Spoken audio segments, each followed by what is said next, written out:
Chapter 1189. Remember what? Arbor couldn't help but look at him in confusion when he paused mid-sentence. Situ-E sent the two of them a look before continuing, do you still remember Beijing Manor's young master Ding Yun? Arbor expressionlessly looked at her senior brother Situ and shook her head in less than 2 seconds, her aloof face devoid of any emotion. I don't know him. Duan Yu wanted to laugh, but he also felt some sympathy for that pitiful young master Ding. Jojo had probably been transported out of the Mystic Beast Forest's secret realm, so she was completely oblivious to everything that had happened during this period of time until today. Arbor furrowed her brows in contemplation. Who is it? Do I know him? Mo Yen reached out to pinch her small face. Don't think about it if you don't know him. He's merely an idle person. Situ-E sighed softly. Little junior sister, then don't think about it. Alright, Jojo should be tired, you guys hurry up and leave. I won't be seeing you out. Mo Yen directly ordered them to leave. She stood up and pulled Xiao Qiao's small hand, dragging her towards the bedchamber. Jojo, sleep and rest well. What do you want to eat later? Mo Yen, do you smell a stench?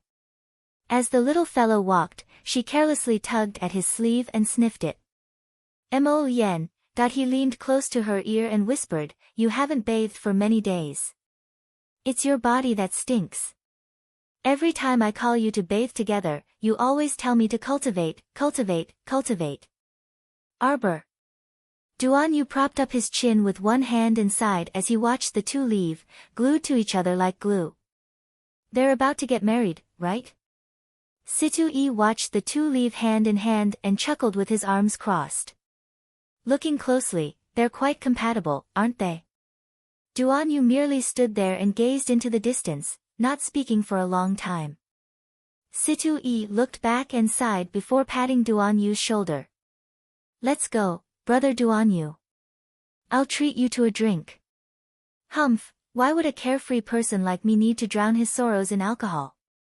Duan Yu brushed away his hand and stood up with a chuckle. However, accompanying you for a drink or two is also fine. You don't need to drown your sorrows in wine. Your sorrows are written in your eyes. Situ-E shook his head helplessly. The word love was really a disaster for the common people. Dividing line, our dear Qiao Mu slept for a long time. She slept for a whole day and night. When she woke up, it was already noon of the next day. She was actually able to sleep for so long. It was obvious that she was really tired. After a good night's sleep, Arbor felt much better. He kicked his legs and sat up from the bed. As soon as she moved, Xiao Yao pushed the door open and entered. She looked at her with a grin and called out, Miss, you're finally awake. Xiao Yao. Xiao Yao excitedly put down the wash basin in her hands and ran to Arbor to hold her hands. Miss, you finally recognize me. Yesterday, His Highness told me that you recovered, but I didn't believe it. Xiao Yao is really too happy to see that you're perfectly fine today. What could have happened to me? Arbor stretched her small arms and legs with her hands on her hips. Accompany me home today. Xiao Yao covered her mouth and laughed. His Highness has already prepared a carriage and is waiting. Once Miss wakes up and has her meal, we can go home. Arbor sat down at the table and used her chopsticks to pick up a pastry and send it to her small mouth. Chapter 1190. When she turned around and saw Xiao Yao chuckling with her head lowered, Arbor couldn't help but ask curiously, what are you secretly laughing at? Nothing. She was thinking of how His Highness had fooled around with Miss during a meal. The Queen had caught them red-handed. Recalling His Highness's greasy hands made her grin from ear to ear. It's weird. Qiao Mu picked up another pastry and ate it. After drinking half a bowl of congee, she rubbed her small, round belly. Where's Mo Yen? He hasn't come back yet. His Highness is discussing matters with a Mr. Shengguan in the study. They should be ending soon. Crown Princess, Commandery Princess Yi requests an audience. Xiao, 11Z quickly walked in from outside. Who is she? Arbor quickly put down her bowl and chopsticks as she asked in confusion. Xiao Yao explained with a smile, the day before yesterday, Commandery Princess Yi Hen and the royal concubines from each palace sent gifts to congratulate Miss on her advancement. Oh. Arbor wiped her small mouth and asked with a nod, you've accepted them all? They've been stored in the small storeroom. Does Miss want to go over and take a look? No need. Arbor waved her small hand. Aren't they all just worldly items? What's there to look at? That's true. Xiao Yao nodded. She knew that her miss had an abundance of good things on hand, so she naturally looked down on them. Xiao, 11Z stood on the side for a long time. Seeing that the crown princess didn't respond, he couldn't help asking softly, does the crown princess want this servant to send the commandery princess away? Send her away. Arbor nodded. She didn't have the leisure to see this and that all day long. If she had the time, she might as well refine pills in peace. Xiao, 11Z nodded and retreated. He then greeted Commandery Princess Yi and with a smile, saying, please forgive me, Commandery Princess. Little Master is still resting. If there is anything, Commandery Princess might as well instruct this servant. When Little Master wakes up, this servant will pass on the message. Commandery Princess Yi was taken aback, as though she had not expected Arbor to reject her. Even if it was for the sake of the Empress Dowager, she wouldn't do such a disrespectful thing. This little crown princess really didn't know the ways of the world. Yi shook her head with a smile without showing any dissatisfaction on her face. No need. Since the crown princess is still resting, I won't disturb her. I'll visit another day. All right. Xiao, 11Z beamed with joy and nodded. Allow this servant to see the royal princess off.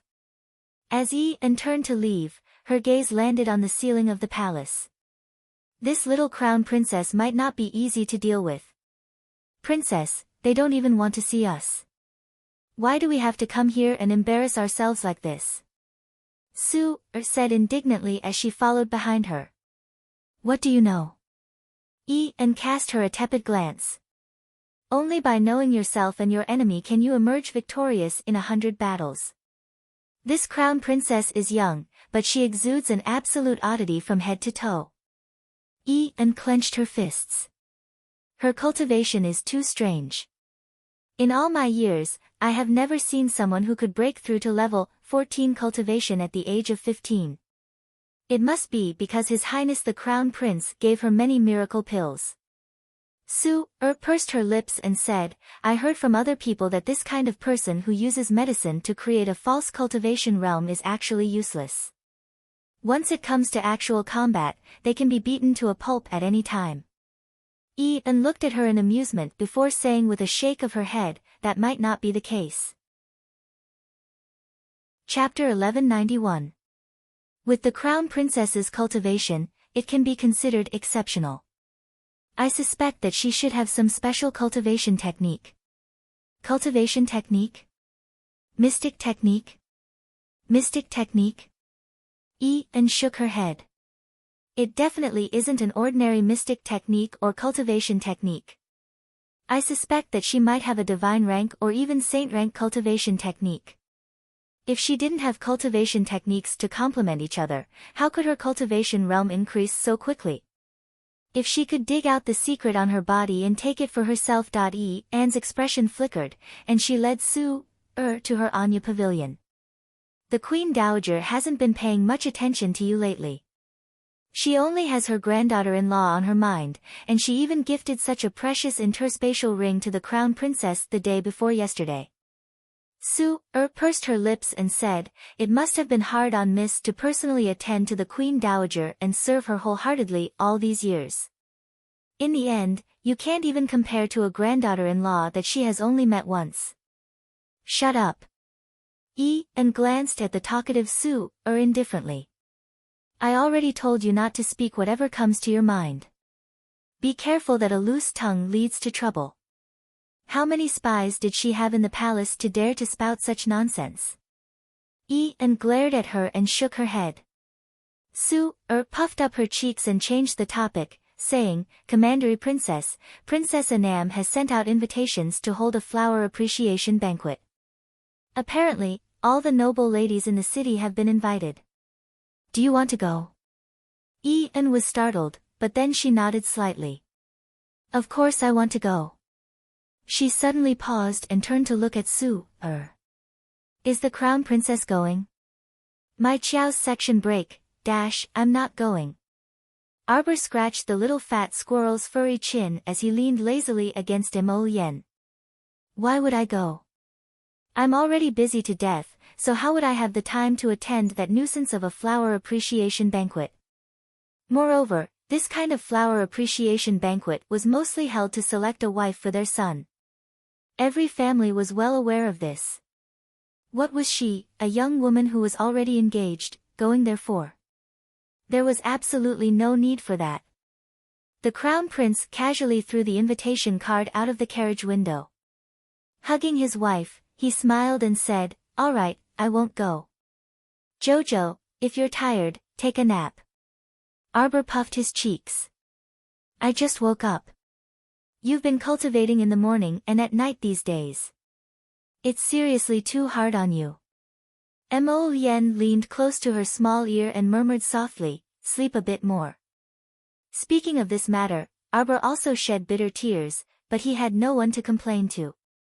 Lying in Prince Mo's arms, the carriage rocked back and forth. She decided to take a nap, but she really did close her eyes and fall asleep. Mo-yen helped her adjust a more comfortable position and held her on his lap. She rolled her eyes and glared at the little fat squirrel that was shrinking back. Don't be noisy. Chirp chirp. Acting cute my ass. The crown prince glanced at it, then ignored it. He only lowered his head to look at his Jojo.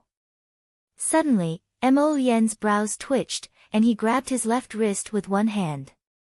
Just as he was about to channel the medicinal power, he saw a small, fair hand move slightly and take his pulse. Xiao Mu's examination of her pulse scared away all of her sleepiness. She rolled and sat up. You? Why didn't you say you were poisoned? Mo-yen hugged her soft body and comforted her softly, It's fine. What do you mean it's fine? This poison is a neurotoxin, right? It's quite serious. You? Arbor glared at him. Chapter 1192. Arbor was really going to be angered to death. Why didn't he say anything when such a big thing happened? Looking at his handsome, innocent face, Arbor couldn't resist reaching over and pinching his face. Why didn't you tell me? This isn't a big deal. After noticing a certain someone's angry gaze, Prince Mo's voice weakened, and he finally said in a voice so soft that it was almost inaudible, You've been too tired these past few days. You have to sleep well. He was really going to be angered to death. Arbor hammered him hard. Is my sleep more important, or is your life more important? Mo-yen opened his mouth, but he quickly changed the you're important to both. Both are important. Xiao Mu pounced over and bit him. You scoundrel. Okay, I'm a jerk. Mo-yen hastily hugged this little fellow and begged for mercy. Jojo, don't be angry, okay? My teeth hurt from biting. As he spoke, he even lifted her little chin in all seriousness, busily trying to look at her teeth. Arbor irritably slapped his paw away and turned her little head away with a huff. I don't want to pay attention to you. Mo-yen turned her little head back with an innocent expression. No, how can you ignore me? Jojo. Don't be angry. It's not that I don't cherish my life, but I know. This poison can't do anything to me in the short term. You forgot that I'm an apothecary myself. My medicine can neutralize some of the poison, but it can't cure it completely. Arbor reached out to hug him and looked up at him anxiously. How long have you been poisoned? Not long after you left the Mo Kingdom capital, Ding Ting Ding suddenly sent me a message. Ding Ting Ding was the one who poisoned you? Arbor's little face darkened, inwardly recording another score against Ding Ting Ding. It's him. Mo Yen nodded and said, Ding Ting Ding controls level 8 with spirits and is quite powerful.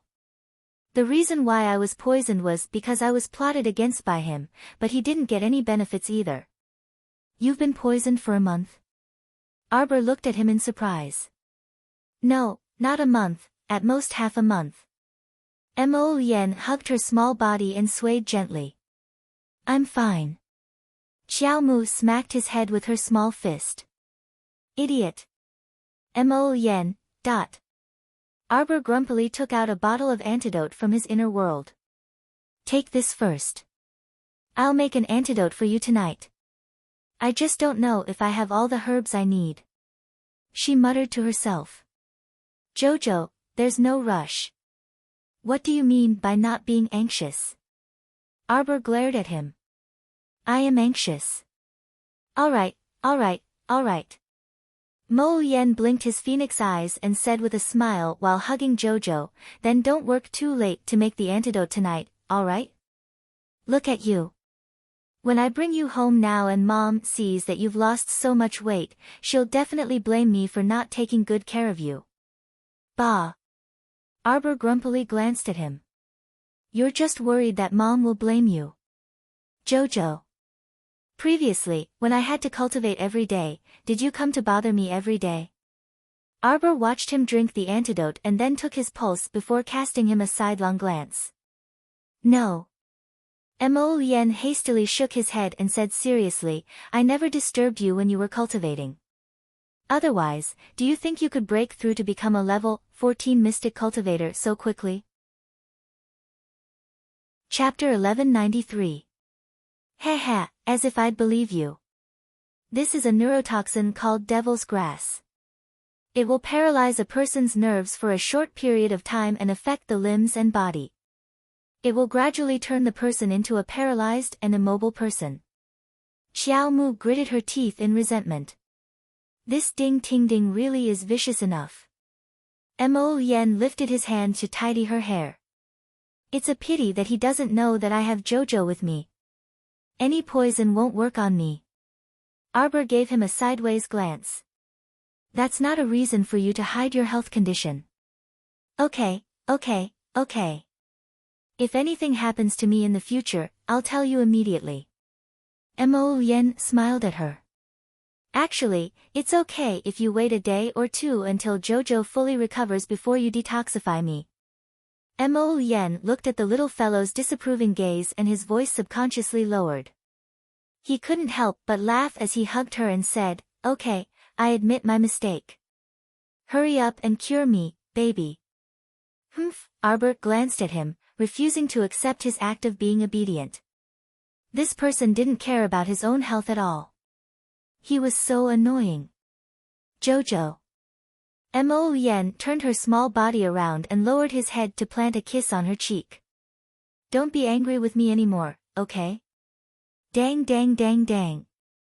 Suddenly, the sound of gongs and drums could be heard from the streets. Dear neighbors and fellow villagers, today is the grand opening of the House of Treasures. There will be a large-scale auction in the evening. We invite all of you to attend. When Arbor heard the sound, she pulled open the window and looked outside. What House of Treasures? Are they here to steal our morning sunlight pavilion's business? Mo Yen couldn't help but laugh as she craned her head to look outside as well. A few burly men and a few gorgeously dressed women were standing on the street, shouting and beating gongs and drums. They attracted a lot of attention. Just from the name of this shop, it doesn't sound fancy. Arbor pursed her lips. I don't think there's anything special about this House of Treasures. Mo Yen. Baby, it's called the House of Treasures. Oh, yes. Xiao Mu shrunk her head and let down the curtain. How about we scout out the enemy tonight? It doesn't matter if Morning Sunlight Pavilion's business is good or bad. Mo Yen chuckled. In any case, it was nothing more than that. Gathering all the rare treasures in the world was just an excuse. The most important thing was to spread the news. Did I sell all my talismans last time? I sold it a long time ago. Then I'll give you another batch this time. She didn't have much use for those elementary yellow and blue talismans anymore. Now, she mainly used ebony to make talismans, and most of them were high-level blue talismans. Mid-level talismans were not that rare to her, so she decided to sell them to the crown prince. Anyway, she would only keep it as waste paper. Now, everyone outside knows that Morning Sunlight Pavilion has talismans for auction. Tell me, this is our only business. How could it be snatched away by others? Mo Lien raised her eyebrows and smiled. But if you want to go to the House of Treasures, I'll accompany you. Okay. Let's go take a look tonight. A trace of curiosity floated in the little fellow's heart. I wonder what good things they can auction. As they spoke, the carriage had already turned onto Minshan Avenue and arrived at the entrance of the Marquis of Jieyuan's estate. The Marquis's estate had received news early in the morning that Arbor would be returning today, so they had already opened the doors and waited. At this moment, Qiao Zhongbang and his wife, who had received the news, hurriedly came out of the hall to welcome them. Chapter 1194. Mom. When Arbor saw her mother, her eyes involuntarily lit up, and she quickly ran up to hug her mother's arm. This child. Wei Ziqin reached out to poke her little head. You've made mother worried to death. You always disappear without a word. Do you know that Xiaoma brought people to look for you all over the place during this period of time? They almost turned the ground upside down. Arbor nodded slightly with a stifled expression. Actually, she was also quite helpless. If not for that disaster-courting talisman causing her to be in such a bizarre situation, she could have actually returned when she was transported out of the mystic realm. All right, it's good that you're back. Come in and talk. Qiao Zhongbang hastily ushered everyone into the house. The group moved to the main hall and sat down, and servants naturally came forward to serve tea. Mom, is everything all right at home? There's nothing for you to worry about at home. Wei Ziqin pulled her daughter's small hand, her eyes filled with reluctance to part. Jojo, why are you so thin? Was it very hard to train in the Mystic Beast Forest Mystic Realm this time? It's fine. It wasn't very hard. Arbor hugged her mother's arm and shook her head. Mom, don't worry about me. I'm fine. Look, my realm has increased again. I just broke through to become a level 14 mystic cultivator. Qiao Zhongbang and Wei Ziqin widened their eyes in shock as they sized up their daughter. Wei Ziqin looked at her with a rather complicated gaze and muttered to herself, this is probably inherited by bloodline. Mom, what are you muttering about? Wei Ziqin was startled, and she quickly smiled and said, nothing. Child, don't go anywhere now that you're back, okay? You have to properly prepare for your coming-of-age ceremony at home. Got it? Xiao Mu obediently nodded her small head. In her previous life, her mother passed away early, so how could her stepmother worry so much about her? She didn't have a coming-of-age ceremony. She could only hide at the side and watch the family prepare a grand coming-of-age ceremony for Qiao and I. At that time, she was like a little mouse that no one wanted. She lived in a dirty ditch and could not see the light of day. Wei Ziqin pursed her lips and smiled. That's good. Then move back home today. Don't mess around until your wedding. Ah, no. Arbor suddenly thought of something and shouted, Mother, I have to go. Wei Ziqin patted her little hand and glanced at her unhappily. You just came home and you want to go out again. You're not going anywhere. Mother, this is something I promised someone else. Previously, when I was at that small base in the Mystic Beast Forest, I collected a batch of primary grade herbs, but later on. In short, due to various reasons, I missed the appointed time. I must go there. Mother, it won't be long. I'll be back in 5 days at most. 5 days? Wei Ziqin widened her eyes, there's still more than half a month before your coming-of-age ceremony. 4 days. Just 4 days. Arbor stretched out 4 little fingers and waved them in front of her mother. She shook her arm coquettishly and said, "Mother, I'll definitely rush back on time. You can rest assured now that your little Mo will accompany me, right?" Crown Prince Mo, who was currently sulking over the fact that his wife was moving back to the Chiao estate, suddenly brightened his eyes when he heard this. He immediately switched sides with his wife and nodded repeatedly. "Mom, don't worry. With me accompanying Xiao Xiao, I definitely won't let her go missing again this time. Wife, I'm good to you, right?" Mo Yen winked at Xiao Xiao. Chapter 1195. Wei Ziqin rolled her eyes at the couple and poked her daughter's head.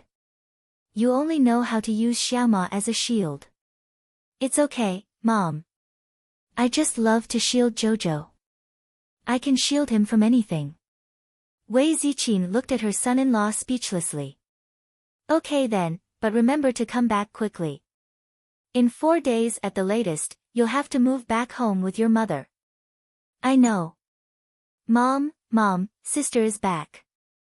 Jolin and Xiaosun ran into the front hall one after the other, followed by a little monk with teary eyes. When he saw Arbor, he burst into tears. "Benefactress, you left me behind again." Arbor didn't even have time to say anything to his sister-in-law before he hurriedly left his seat and carried the crying little monk over. "Little monk, why do you monks always like to cry?" A monk is also a human. When a person is sad, tears will always flow. The little monk sobbed as he spoke. Xiao Zhongbang couldn't help but twitch his mouth when he heard this. There were more and more weirdos at home. What should he do? "Little monk, you cry every time you see my sister. Do you think we don't treat you well?" Jolin put her hands on her hips and rolled her eyes at him angrily. "You are good, but you are not as good as Benefactress." The little monk spoke honestly and raised his sleeve to wipe his tears. "Benefactress and I have been through trials and tribulations since we were young. She always leaves me behind and runs off by herself. Can't I cry when I see her?" "You." Jolin didn't know whether to laugh or cry as she glared at the nagging little monk. She pursed her lips and said, "No wonder sister left you behind and ran off. You are such a nagging little monk." Okay, don't cry." Arbor pulled his sleeve and helped him wipe his tears. "You are not a 3-year-old child anymore. You are 4 years old. But after the new year, you will be 5 years old. You shouldn't cry." Xiao Zhongbang, Wei Ziqin couldn't help but giggle. She lovingly stroked the little monk's bald head and said, "Kong Mrs. Big Sister. It's fine. When Big Sister comes back from her business, I will stay at home for more than a month." Wei Ziqin said with a smile. Kong, have you finished your homework today?" The small monk nodded his small head and said, "It's done. This little monk has already finished tomorrow's work. Benefactress, can you bring me along this time?" "That won't do." When Mo Yen heard that this guy actually wanted to be a candle, he immediately vetoed it. "Benefactress." The little monk's eyes were filled with pitiful tears. How about this? I can't bring you along. But I can take you out to play tonight." Arbor patted the little monk's head. "Big Sister will be back in 4 days. It won't be long." "Big Sister, where are you going to play?" Jolin and Xiaosun were immediately energized. They gathered in front of Arbor and asked curiously, "Big Sister, where are you going to play?" "There is a newly opened House of Treasures auction house. There will be an auction tonight. Mo Yen and I plan to go take a look. Do you guys want to go?" The 3 little heads nodded in unison. Mo Yen couldn't help but facepalm. Was there a need to ask? These 3 little fellows, as long as there was something interesting to watch, how could they refuse? There was no need to ask about this kind of thing. "You guys can go out, but you have to be obedient. Don't cause trouble for your big sister," Wei Ziqin reminded them. "Mother, we are very obedient." Chapter 1196. Jojo, there's something else I need to tell you, Wei Ziqin said with a smile. Do you still remember the day Mother was abducted by the Qiao family? She went out with Madame Ren of Taichung Temple because she was looking for a girl from Madame Ren's fourth branch for your second uncle. That girl is 24 years old and has a rather hard life. However, Mother thinks she's not bad, and your second uncle is also quite satisfied. Mother plans to ask Madame Ren to go to the girl's house in a few days and settle the marriage date. Let's discuss the wedding date. If there are no accidents, your second uncle's wedding date will probably be before yours. Qiao Muluan's eyes widened. So urgent? Am I going to have a new second aunt? That girl has already been delayed for 24 years, so it's quite urgent. However, don't worry, Mother has seen that girl. Her temperament and appearance are both pretty good. Wei Ziqin smiled and nodded. Your second aunt left early, so your second uncle has been delayed all these years. Now that Xiaohu has grown up, our family's life is getting better and better. Your second uncle, he. The family was happily chatting when they suddenly heard a startled cry from outside the courtyard. Second old master, second old master. Eldest young master, what's wrong with second old master? Qiao Zhongbang and the others hurried out the door, but what they saw almost made them faint from fright. They saw second uncle Qiao hanging from his son Xiaohu's shoulder. Half of his body had been beaten until it was covered in blood. He looked incomparably frightening. No wonder the servant's voice trembled. Second uncle. Arbor cried out in alarm and ran to second uncle Qiao's side. Me sister. Qiaohu struggled to support his body and dragged second uncle Qiao into the house. When he saw Arbor running over, he spat out a mouthful of blood like a deflated ball and fell to the ground, barely breathing. Hurry, hurry and save eldest aunt. At the Zhou family's entrance. Brother Xiaohu, brother Xiaohu. Qiao Mu was shocked when she felt Xiaohu's pulse. Brother Xiaohu's profound veins were actually injured by someone, and second uncle's condition was even more tragic. The bones in his left hand and left leg were actually broken by someone. When Arbor checked, he felt as if he was shrouded in an icy mist, emitting an eerie chill.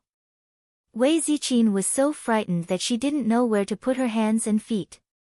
Second uncle, what are you waiting for? Go to the clinic and ask for a doctor. There's no need. Carry him back to the room first. Prepare clean scissors, cloth, and hot water. Yes. Our Jojo is an alchemist. Our Jojo can see it. Wei Ziqin was so anxious that she was confused. The crown prince had already ordered the swift hidden guards to carry Qiao Zhongxing and his son to the side room. Go and find out what's going on. The crown prince ordered with a solemn face. Hui Feng immediately cupped his fists and accepted the order. He leaped over the wall with two other hidden guards to investigate the matter. Arbor closed the door to the side room and flashed into the room alone. He first fed the father and son 2 healing pills before starting to treat second uncle Qiao, whose injuries were more serious. After an hour, second uncle Qiao's hands and feet were all wrapped in a splint that Arbor had prepared. Qiao Hu also fed him another pill and fell into a deep sleep after the acupuncture treatment. When Arbor was done, Prince Mo happened to push open the door and enter. Seeing her tired expression, he quickly reached out to support her. Jojo, are second uncle and Xiaohu all right? Wei Ziqin asked worriedly. Chapter 1197. I'm fine. Arbor frowned slightly. However, when brother Xiaohu was performing acupuncture, he kept repeating, Sister, save eldest aunt, save eldest aunt. Wei Ziqin walked in and heard Arbor say that her second uncle and his son were fine. She hurriedly bowed to the heavens and the earth and cupped her hands. Io, what happened to second uncle and Xiaohu? They were fine when we left the house this morning. Mother, don't worry. I've already sent people to investigate. I believe there will be news soon. That's good, that's good. I don't know who did it, to be so cruel. Mom, do you still remember eldest aunt? Xiao Mu abruptly interrupted her mother's words and asked. Xiao Zhongbang stepped in with an ugly expression. Jojo, your eldest aunt Xiao Wenxiu married far away in Willow City a long time ago. She had a good life before, but her in-laws were strict and didn't allow her to go back to her parents' home for many years. Arbor nodded. Actually, she had some impression of her eldest aunt Xiao Wenxiu. Compared to her youngest aunt who was doted on by the old madam, her eldest aunt's life was much harder. Because she was the eldest sister, before she got married, her eldest aunt basically took care of everything outside the house. When she married far away in Willow City, it was said that her life wasn't good either. She had a strict mother-in-law. After she gave birth to a daughter, she was especially disliked by her mother-in-law and couldn't even go back to her parents' home. In her previous life, her eldest aunt Xiao Wenxiu had a very weak presence. Moreover, after the zombie outbreak, she hadn't heard any news about her eldest aunt's family. However, she didn't expect that in this life. If she didn't hear wrong, brother Xiao who kept repeating, "Save eldest aunt. Save eldest aunt." Arbor frowned in confusion. She turned to her father and asked, "Father, have you had any news about eldest aunt these past few years?" "Nope." Qiao Zhongbang shook his head. "Ever since we wandered out of Quoto village, we haven't seen your eldest aunt. Your eldest aunt came back once when you were 3 years old. Rulin, who is 7 years old and your cousin, is 4 years older than you. I haven't seen her since." Wei Ziqin sighed when she mentioned her aunt. "Your aunt's mother-in-law. She's a very powerful woman. After your eldest aunt got married, she didn't even dare to return to her maiden home. If she dares to mention the matter of returning to her maternal family, her mother-in-law will not only scold her, but will also beat her." Arbor was speechless when he heard that. Why was it another punching bag? She had already asked someone to send the 2 pitiful punching bags that she had saved the day before back to the water realm. Too weak, really.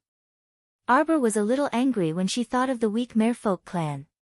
She didn't know where her anger came from. If not for the fact that Master Long Chuyun and Senior Xuanji had asked her to treat the merfolk race well, she would not have bothered with such a weak race. "Your Highness." Huifeng's voice came from outside the door. "Come in," Mo Lien called aloofly. Huifeng swiftly appeared beside them with 2 hidden guards in tow. He bowed in salute. "We've already found out, Your Highness." "Speak." Second Master Qiao and eldest young Master Qiao were injured by 2 level 11 body cultivators at the Zhou residence's entrance. Why did those body cultivators from the Zhou residence injure second uncle and Xiao Hu for no reason? Wei Ziqin was enraged. Chapter 1198. It's like this, madam. Huifeng turned around and bowed to Wei Ziqin before replying. The Zhou family's eldest son, Zhou Yuan, chased Shouqi's wife out early this morning. Qiao family's second master and eldest young master just happened to pass by. Qiao Mu raised her hand to rub her head. When Mo Lien saw this, she quickly walked to her wifey's side and gently rubbed her head. Wei Ziqin and Xiao Zhongbang glanced at their daughter and son-in-law before being drawn back by Huifeng's words. So second master recognized with a single glance that the person crying and making a fuss outside the Zhou estate was his long-lost eldest sister, Xiao Wenxiu. It really was Wenxiu. Xiao Zhongbang gaped in shock. After second master questioned her, he found out from Xiao Wenxiu that the Zhou family's eldest son, Zhou Yuan, had divorced his niece, Pu Rulin, in order to marry the daughter of the richest Gao family. He was so angry that he immediately went up to the Zhou family to reason with them. And then they were beaten up. Arbor's expression darkened. Just a few words. Did the Zhou family want to kill second uncle and brother Xiaohu? Apparently, these 2 formidable body cultivators were sent by the daughter of the richest Gao family, Gao Qiqi. They were the ones who injured second master and eldest young master. Huifeng quickly finished his report and stood behind Prince Mo. The Zhou family could have hit anyone, but they ended up hitting second Master Qiao. Encountering someone as protective as the crown princess, this matter probably couldn't be settled peacefully. Then what about Wenxiu? Where are Wenxiu and her daughter right now? Qiao Zhongbang couldn't help but ask. The matter has blown up, and it looks like someone's going to die. Someone secretly went to the capital magistrate's office, and Sir Pang Dehai sent people to investigate. Seeing that the matter has blown up, the Zhou family didn't dare to make a fuss for the time being, so they locked up Qiao Wenxiu and Pu Rulan. They're currently locked up in the Zhou residence. Qiao Zhongbang punched the door and furiously exclaimed, "They're intolerable bullies. Are they bullying our Qiao family for having no one?" "Father." As soon as Arbor called out, Qiao Zhongbang waved his hand at her and said, "You and the crown prince don't get involved in this matter. Father will personally bring some people to the Zhou family to see if they will let him go." How could Arbor be at ease?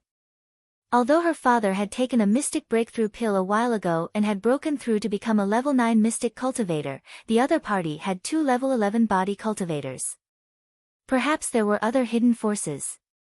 If Qiao Zhongbang went there so rashly, wouldn't he be asking for a beating? "No, father, it's too dangerous." Arbor shook his head.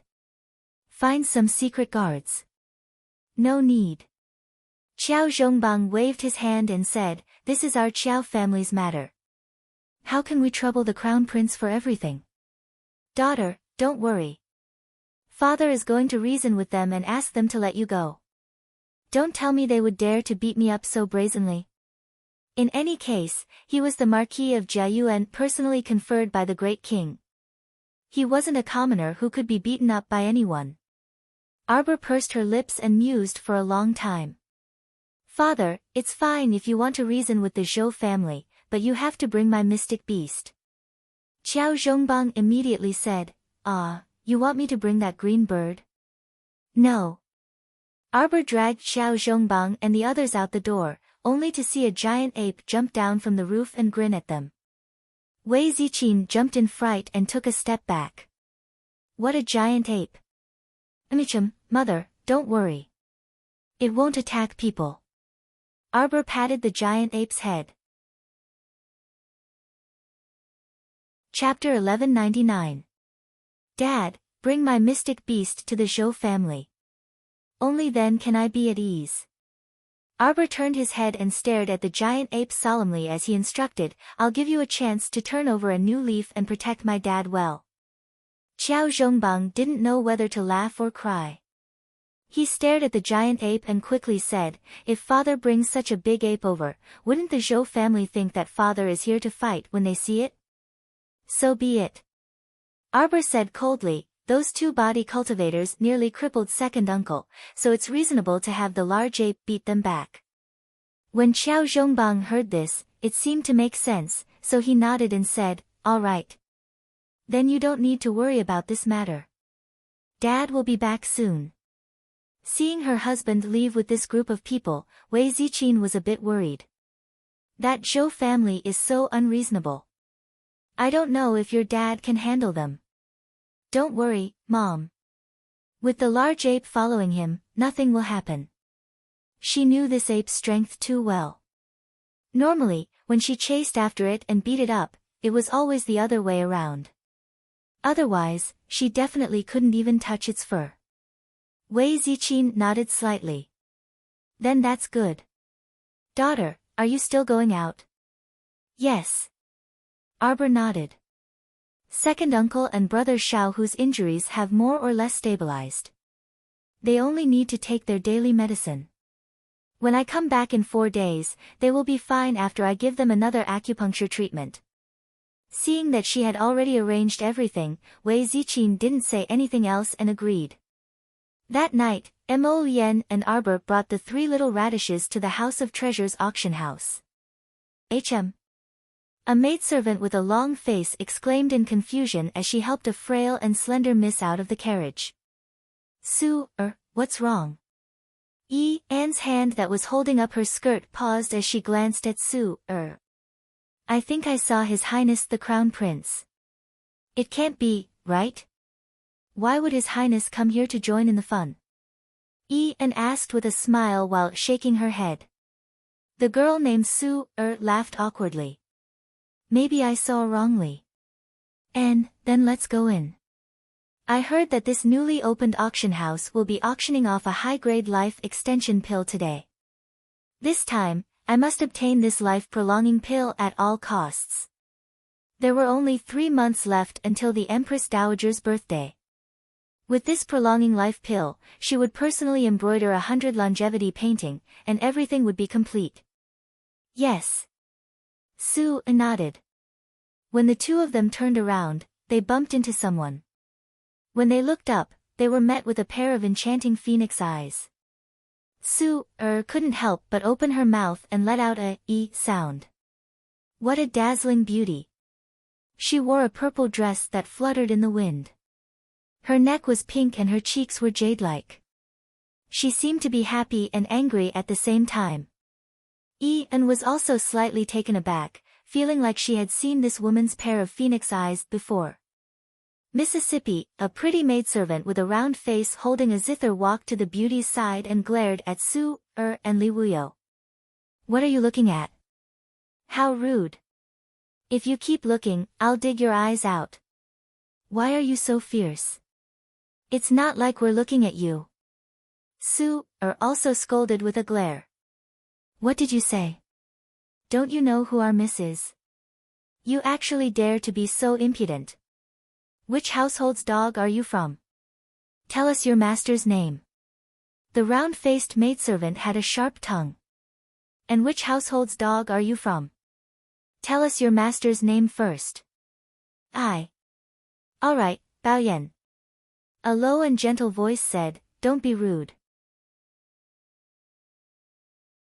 Chapter 1200. Yes, Mississippi, the young maidservant holding the zither looked up at the purple-clothed beauty with an odd reverence and inexplicable adoration in her gaze. Sue felt that the woman's gaze was a bit perverted, so she couldn't help but shudder. Judging from the two misses' temperaments, you must be wealthy and respectable. This place is a jumble of good and bad people, so please be careful. The purple-clothed beauty gazed at them gently. Sue's small face reddened for no reason, and she said with a nod, thank you for the reminder, Mississippi, you are from the Mo Kingdom capital? I wonder which family's miss you are from. I don't seem to have seen you before. A trace of doubt flitted across Anne's eyes. It was no wonder that she was so curious. A beauty like this should have been known throughout the capital, and not unknown to the public. Humph, our miss is Beijing Manor's young Madame Xian. What are you two waiting for? Don't block the way. What are you asking about? Last Bao Yan harumphed. Beijing Manor? Anne was taken aback. Could it be the Beijing Manor in Suiwei Mountain's carefree valley? The purple-clothed beauty nodded as she slowly revealed an otherworldly smile. Even as a woman, Anne felt that this young lady was unbelievably beautiful. Perhaps her facial features were not as outstanding as that stoic-faced young crown princess's, but this woman's untainted and otherworldly temperament made people yearn for her. So it turns out that you are Beijing Manor's young madam. Greetings. Anne said with a faint smile. The more friends you had, the more options you had. Whether it was the family of a royal court official or a pugilist, there was nothing wrong with getting to know more people. Humph, don't try to worm your way into being friends. Bao Yan stood in front of the purple-clothed beauty. You've said what you need to say and asked what you need to ask. Why are you still not leaving? Anne and Sue couldn't help exchanging glances. Anne shook her head with a smile. Why are you, little lass, so unreasonable? Humph. Don't think that I don't know what you are scheming. I'm telling you, don't have any improper thoughts about my miss. Bao Yan. The purple-clothed beauty creased her brows. What nonsense are you spouting? Don't be rude. Mississippi, I haven't left the valley for a long time. It's rare for me to meet two friends who I can talk to. I want to talk more. This request isn't too much, right? The purple-clothed beauty stared at Bao Yan and said coldly. Yes. Bao Yan pursed her lips, stomped her feet, and slowly retreated behind her. A thin cold light flashed through her eyes. Gentlemen, I've booked a private room on the second floor. If you're willing, why don't you come in together? When she looked into your eyes with a pleading expression, even if you were made of stone or wood, you couldn't bear to disobey her wishes. And pondered for a moment.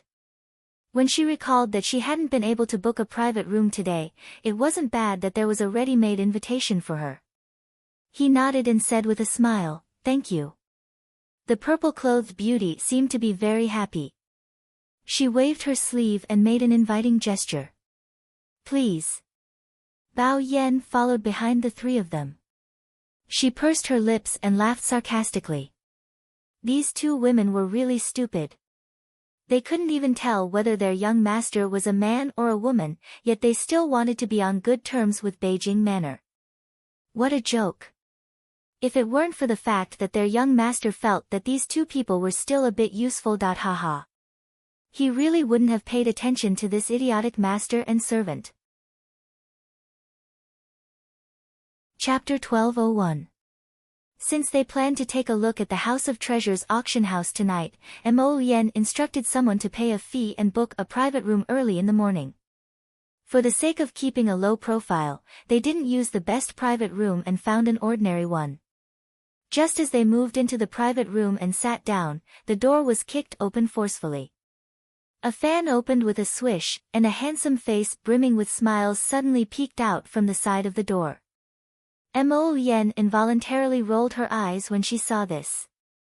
You guys are too much. You only cared about playing by yourself when you had something fun and didn't call us along. Duan Yu walked in huffing and puffing. Behind him were Situ Yi, Daybreak Sex Liang Qingqing, and Shang Kuan. Arbor was a bit surprised, and he stood up. Senior brother Situ, senior sister Liang. Little junior sister. When did senior sister Liang come? After coming out of the Mystic Beast Forest, we were delayed for a few days on the road, so we only arrived last night. Liang Qingqing laughed heartily and patted Arbor's shoulder. Little junior sister, I haven't had the time to congratulate you. After obtaining the phoenix egg, your strength increased by a large margin again. Senior sister, it's not as exaggerated as you say. It's just a small improvement. Arbor shook his head with a serious expression. When Shang Kuan heard this, he involuntarily rolled his eyes inwardly. This child's advancement was like drinking and eating. What small improvement? In any case, with his current strength, he had long been unable to discern this child's cultivation realm. Hey, my little junior sister, I've already heard that you broke through to become a level 14 mystic cultivator at such a young age. This isn't a small improvement. Liang Qingqing laughed heartily as she pulled Arbor's hand and sat down on the side. She pointed at the men and took the lead. Hey, what are you guys spacing out for? Sit. Situ Yi glanced at her speechlessly before sitting down and saying with a smile, Prince Mo, we've truly disturbed you today. This House of Treasures auction house has been spreading news everywhere these past 2 days that 2 supreme-grade treasures will be auctioned at the auction house. One is that prolongation pill, and the other is said to be a space ring. This is really rare. Everyone is here for this spatial ring. Yes, I also want to see how many items this spatial ring can store. If it's good, I'll fight with them for it. Spatial rings have different sizes too. Mo Lien said indifferently, according to the ability of the spiritual equipment master, the spatial rings forged will naturally be different. Duan Yu folded his slender legs and swayed them frivolously. We mystic cultivators have our own inner worlds, so why would we need a spatial ring? These are all worldly possessions. Don't you agree, Jojo? Arbor nodded. She had a storage talisman, so why would she need a space ring? Those were indeed worldly possessions. As for the prolongation pill, it was concocted from the high-rank prolongation grass, which was a grade higher than the intermediate-rank prolongation pill. However, it wasn't of much use to Qiao Mu. She even had a longevity tree, so she was only waiting for it to bloom and bear fruit. The effects of a single longevity fruit were many times greater than that of any longevity pill or prolongation pill. Benefactress, I'm hungry. Didn't you just eat dinner? Qiao Sun raised his small hand and rubbed the little monk's head hard. The little monk hurriedly pushed his hand away and used his fingers to scratch his bald head. With a serious expression, he said, I'm hungry. As he spoke, he even rubbed his belly with his small hand and looked eagerly at Arbor. Chapter 1202. If they were gluttonous, then they were gluttonous. What hungry?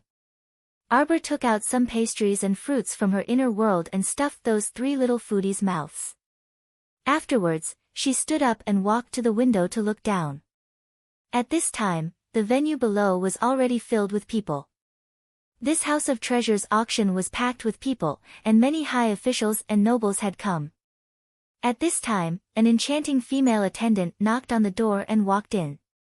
When her gaze swept over the several outstanding men in the private room, her eyes involuntarily brightened. She walked up with her belly exposed and swayed her body. The female attendant handed a thin booklet to Mo Yen and said coquettishly, Young sirs, these are the items for tonight's auction. Please take a look. Mo Yen didn't reach out to take the booklet, so Hui Feng stepped in front of the woman first and waved his hand in annoyance. Got it. Just leave the booklet on the table. You can leave. That woman angrily stomped her feet and placed the booklet on a small table on the side. She turned around and threw a coquettish glance at Duan Yu and Situ Yi. The latter both averted their gazes, feeling that it stung their eyes. Seeing that no one was paying attention to her, the woman stomped out again. When she closed the door, she heard an icy yet crisp voice say, Is there something wrong with that person's eyes? The woman's foot slipped and she almost fell to the ground. Arbor was puzzled. She only saw that woman blinking madly at Mo Yen and Duan Yu from the moment she walked into the exit. What was it if there wasn't something wrong with her? Liang Qingqing sputtered with laughter when she heard this. She hooked her arm around Arbor's shoulder and said with a chuckle, Right, there's something wrong with her eyes. Situ Yi couldn't help but glance at Prince Mo sympathetically, their little junior sister hasn't been enlightened yet. Prince Mo's path is long and arduous. As Liang Qingqing spoke, she reached out to take that thin booklet and flipped to the first page. She couldn't help but snicker. Oh, this auction house is a bit interesting. Look, it says here that the first auction item is an unexpected item. What could this unexpected item be? Could it be a phoenix egg? Ha ha ha. Liang Qingqing joked and couldn't help but laugh. If this House of Treasures had a phoenix egg for auction, it wouldn't have caused such a commotion. Who knows how big of a fuss it will cause that the whole world will know. Duan Yu shook his head. Something unexpected. Arbor blinked and looked out the window. The auction hall instantly quieted down. A middle-aged auctioneer walked onto the stage with a chuckle, and a few strong men pushed an iron cage out. The iron cage was covered with a red cloth, temporarily blocking everyone's sight.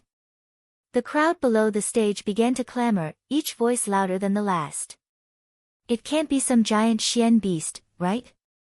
That's really not a common sight.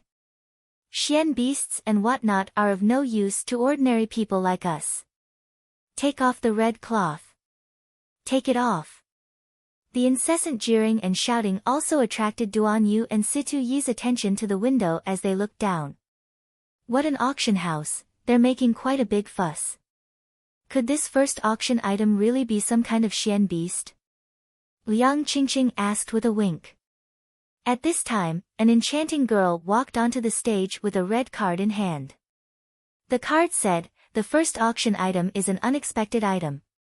Everyone's curiosity was piqued, and they hurriedly shouted, Let's start. Chapter 1203. Don't keep us in suspense. Take off the red cloth. Let this lord see what kind of unexpected item it is. Everyone be quiet.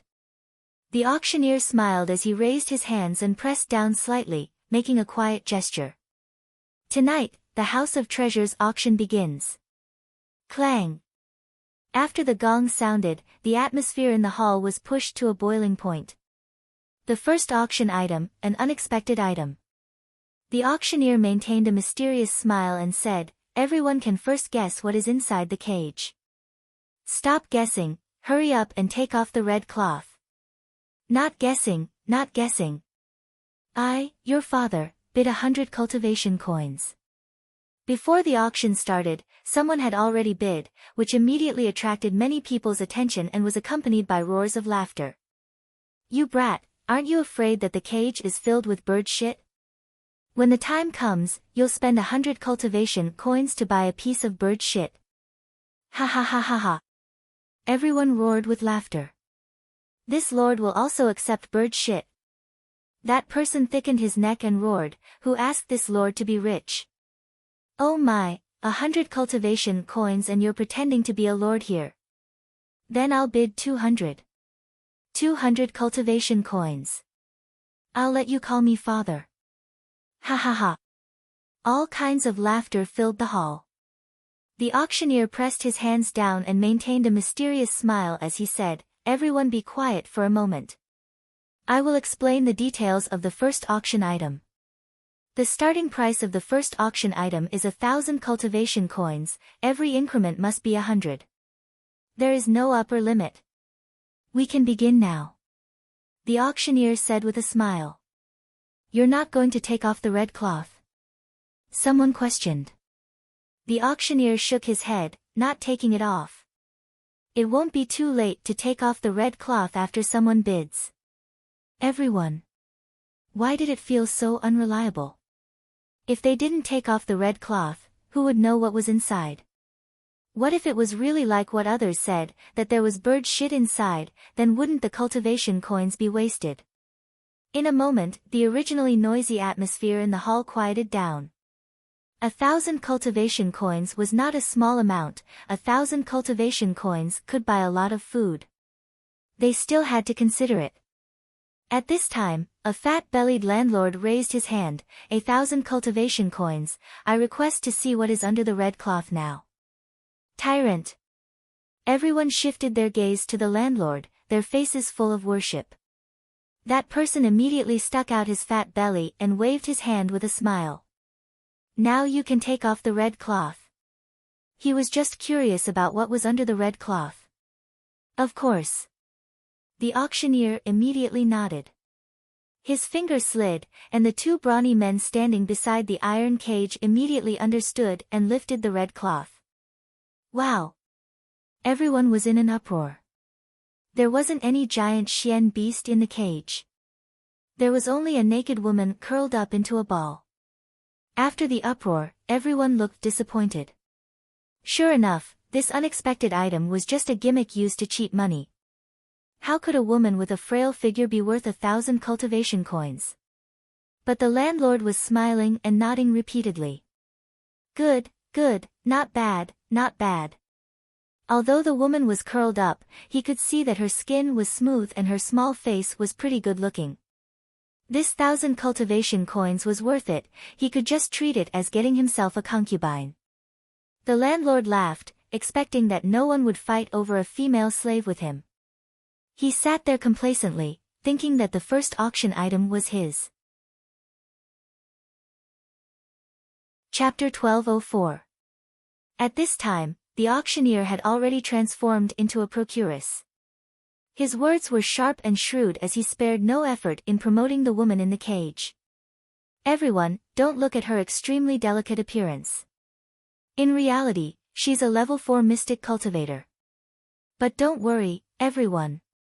Her mystic energy has already been controlled by the drug and can't be used. Think about it, a powerful mystic cultivator woman submitting at your feet. Ha ha ha, this feeling isn't bad, right? The reason why a procuress could become a procuress was that she was old, pretty, and greedy enough. This auctioneer was not to be outdone at this time. After his incitement, some of the people who weren't very interested originally started to raise the price and follow the trend. The fat-bellied landlord's expression started to darken. To be able to become a mystic cultivator, this woman's physical constitution is naturally much higher than normal women's. The auctioneer smiled vulgarly and vigorously promoted again. You don't have to worry about breaking her after buying her, right? It's definitely worth more than what it's worth. Liang Qingqing slapped the small table and abruptly stood up.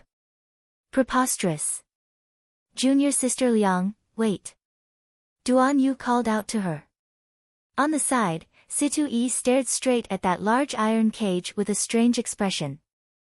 The atmosphere in the auction hall had already been thoroughly stirred up by this vulgar auctioneer. The auctioneer went up to slap that iron cage and loudly stimulated everyone's nerves.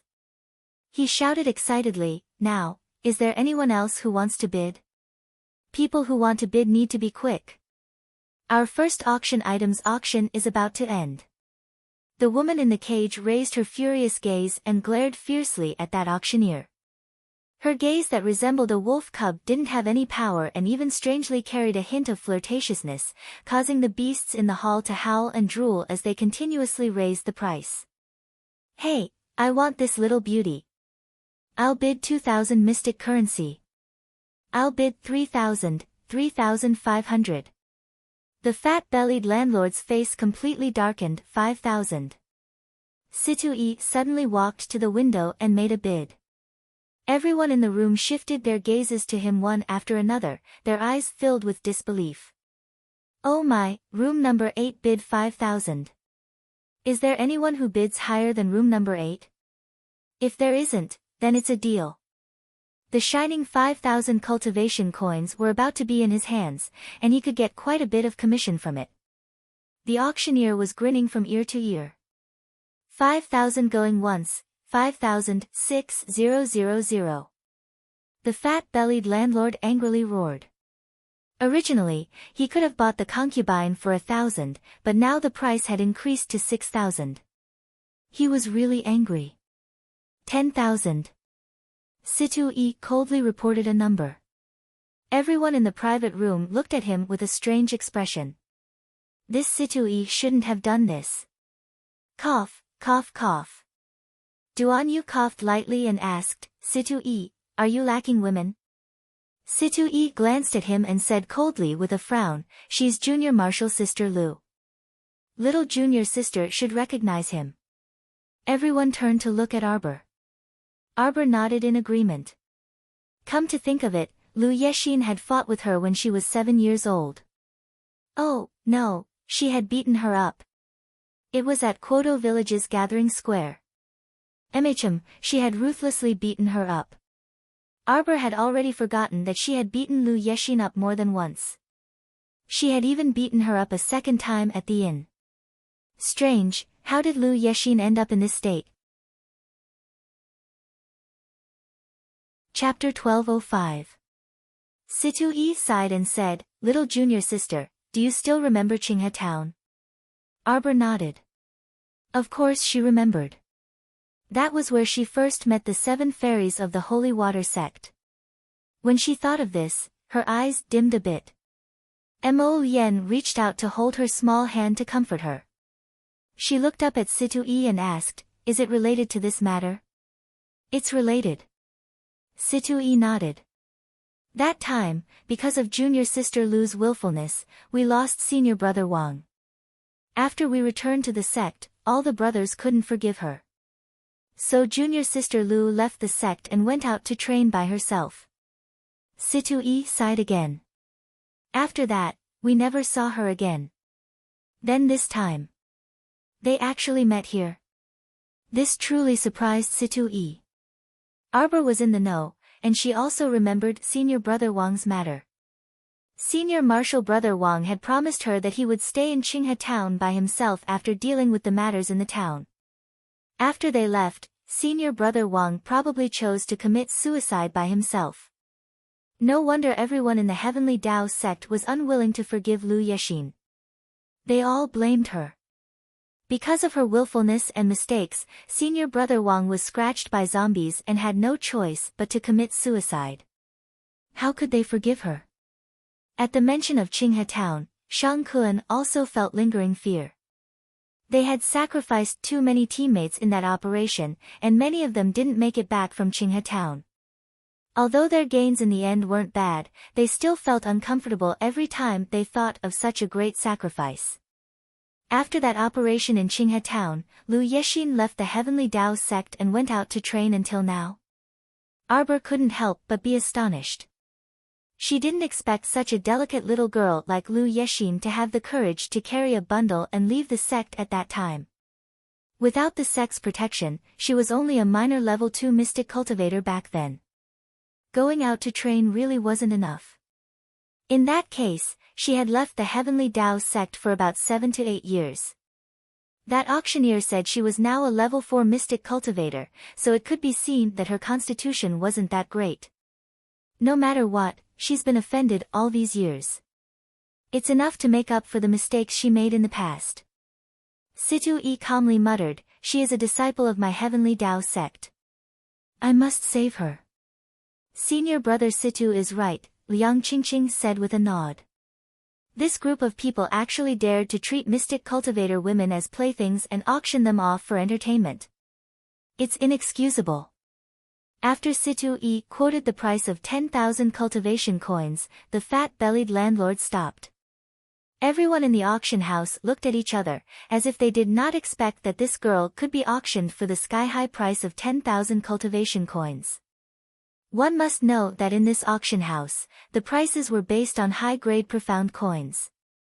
10,000 mystic coins were equivalent to 10 pieces of high-grade magnetite. Back then, the beautifying pill that Arbor had tampered with was auctioned for 103 pieces of high-grade magnetite. In everyone's eyes, this was a high price spouted by a nouveau riche who wanted to save face.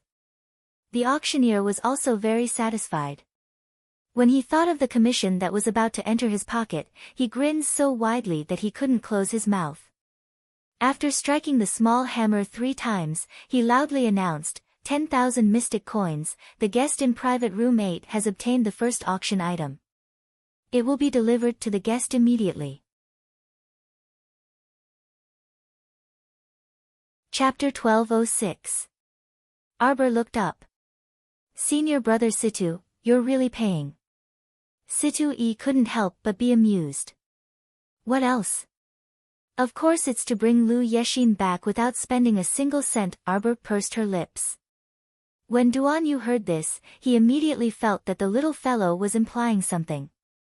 Speak, speak. What good idea did you come up with? This House of Treasures auction house opened in the Mo Kingdom capital in order to snatch business from my morning sunlight pavilion. Arbor leisurely took out several talismans and distributed them to everyone. Stick on invisibility talismans, go to their treasury, and take away all the goods. What do you think? Isn't it fun?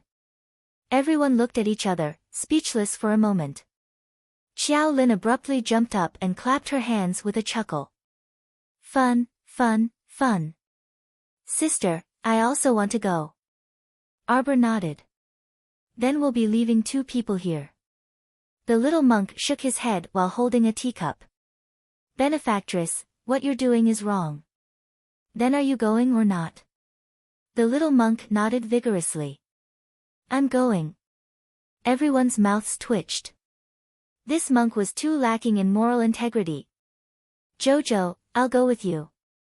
Duan Yu quickly took out an invisibility talisman and stuck it on himself. Can you see me? Senior brother Duan Yu, where are you? Liang Qingqing called out. Duan Yu's voice came from beside her.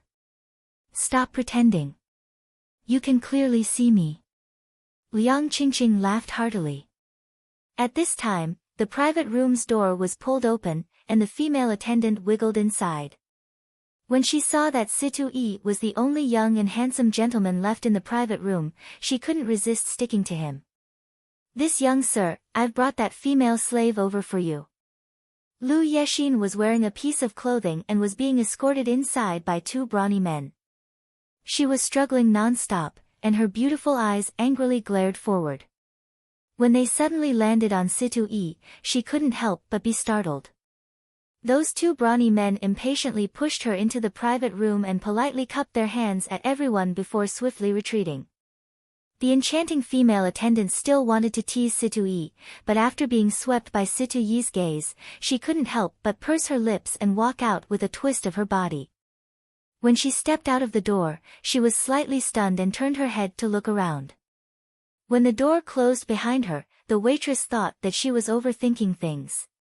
She cursed Situ-e for being unromantic and walked away with a twist of her body. Outside the door, Arbor, Mo-yen, Duan-yu, and the three little radishes stood in a row. Unfortunately, they were covered in invisibility talismans, so mystic cultivators level 14 and below could not see them. Just now, Xiaomu had already asked Mo-yen to use her divine perception to sense the crowd. In this auction house, there wasn't a single person whose cultivation was higher than level 14, so at this moment, they were simply strutting around the House of Treasures. As long as they avoided bumping into other people when they brushed past them, no one would notice them. Arbor waved at everyone, and they swiftly went up to the third floor. The two brawny dark-faced men guarding the staircase looked straight ahead and puffed out their chests with their heads held high. When our dear Qiaosun walked past them, he even shook his little butt at them and made a face. Two big idiots. Everyone snickered inwardly. They walked up the stairs so ostentatiously, but the two idiots didn't see them. It was clear how stupid they were. Arbor gestured at everyone, and they quickly walked to the door of the House of Treasure's large storeroom. Chapter 1207. Two valiant and spirited guards were also standing at the entrance to the storeroom. Just as Arbor moved, Mo-yen held her small hand and stood still against the wall. A group of people, big and small, stood still against the wall, looking at a middle-aged man in a brocade robe, who was slightly plump, walking past them. The middle-aged man coughed when he felt a chill on his neck, so he turned around to take a look. The corridor on the third floor was completely empty. The two guards were standing guard at the stairway, so it was impossible for them to let even a fly up. Today is our House of Treasure's first auction. Guard it well and don't let unrelated people come over. After instructing the two guards, he headed towards his lounge. After he left, Arbor waved the talisman in her hand and stuck it on her body. With a whoosh, she entered the storeroom from outside. With the wall-traversing talisman in hand, robbing houses was a cinch. When she turned to look, she saw that Mo-yen and the others had also transmigrated over. Our dear Qiaosun's face was flushed with excitement. If it weren't for the fact that his sister didn't allow him to speak, he would be wishing for nothing more than to clap and laugh heartily. Duan-yu stifled a chuckle as he looked around. It had to be said that this House of Treasures stored quite a lot of good goods. Boxes of different sizes were placed on the dozen or so treasure shelves. There were miracle pills, cultivation techniques, mystic techniques, and many mystic weapons. Our dear Qiaosun opened a box and took out a small black rod. He pressed both hands on the rod, and that rod sprang open and elongated. It really suited his small body quite well when he held it in his hand. Confiscated. Qiaosun naturally stuffed the stick into his storage talisman, and then began to pick and choose the things on the shelf. On the other hand, Xiao Lin flipped through the cultivation techniques and mystic techniques one by one. She stuffed the useful ones into the storage talisman and tossed the useless ones aside for the time being. The little monk silently chanted Ba as he circled around the grain storage in the corner, diligently putting away the bags of grain into the storage talisman. When Arbor saw these three little fellows, she couldn't help but want to laugh. Mo-yen leaned closer to her and whispered, "This robbery is clearly a family heirloom." Duan-yu walked around the storeroom and searched for some items before walking over. "I'm done choosing. Don't let the rest go to waste. Although they're all junk, it's better to bring them back and distribute them to your family." Xiaomu waved her small hand as she pointed at the remaining cultivation techniques, mystic weapons, and pills. She looked down on these broken things and only took away about 5 million cultivation coins and nothing else. Duan Yu waved his hand. The Duan family is rich and doesn't need these things. Take them all. TSK, he couldn't be bothered to bring anything back for the Duan clan. Those fools from the Duan clan weren't even worthy of scrap metal. Arbor knew that he had a grudge with the Duan family, so he glanced at him and didn't say anything. He pulled Mo Yen's hand and said, "Take these away." Anyway, there were many people in the Hidden Night Pavilion, so they wouldn't complain about having too many things. Mo Yen nodded and took out a new storage talisman to clean up the remaining items. He only picked some slightly rare forging materials and didn't take anything else. Arbor tilted her small head and seemed to have thought of something. She took out a brocade pouch from her inner world and handed it to Mo Yen. "Lien, this is for you." I snatched it from Sikong Fuling. Mo Yen's hand paused as she took the brocade pouch, and the corner of her mouth imperceptibly twitched as she asked, "You really know Sikong Fuling?" Chapter 1208. When Arbor heard the hidden meaning in his words, she couldn't help but blink. I know her. This treasure is something that I snatched from Sikong Fuling. She was furious at the time. She wanted nothing more than to tear me apart. Right now, they were enemies. Duan Yu looked at Arbor exasperatedly. "You robbed her, so of course she was angry." Arbor puffed up her cheeks. "It's useless for her to have it." "Lien, take a look and see if it's useful." It was only then that Mo Yen looked down at the item inside the bag, and her phoenix eyes brightened. Glacial star sand. It's useful, right? It's useful, it's useful. This was an indispensable ingredient for forging a divine weapon. "Jojo, you're so awesome." Mo Yen lifted the little fellow up at once, and the little fellow's cheers were covered in her palms. "Shoo, that's hitch, softer, softer." Arbor glanced outside the wall. There were still 2 idiot guards standing guard there, sticking to the wall without moving like door gods. Mo Yen stifled a chuckle and pulled down her hand. "Jojo, you're still missing one essential ingredient. Then I can help you reforge the ferrule into a divine weapon." "You're a divine weapon master?" Duan Yu nearly exclaimed. Seeing that the little fellow was about to pounce over to cover his mouth out of reflex, Mo Yen reacted quickly and covered Duan Yu's mouth with a backhand. "Softer." Arbor glared at him. "What?" "Very surprised and pleasantly surprised, right?" Mo Yen put down her hand and directly wiped Duan Yu's back. She harumphed and said, "I'm a rare divine weapon master." "Bullshit." Duan Yu rolled his eyes at her and grumbled, "I'm also a rare concealed weapons master." Arbor covered her mouth with one hand, and a vivid and bright smile suddenly appeared on her stoic face. The two were instantly stupefied as they stared at her without blinking. They muttered, smiled.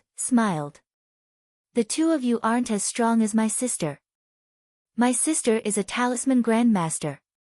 Xiao Sun had squatted down at their feet and raised his little head as he muttered. Yes. My sister is awesome. My sister is the best." Jolin nodded repeatedly. He helped the little monk tidy up the food in the corner. When he saw any good fruits, he would stuff a few of them into his storage talisman.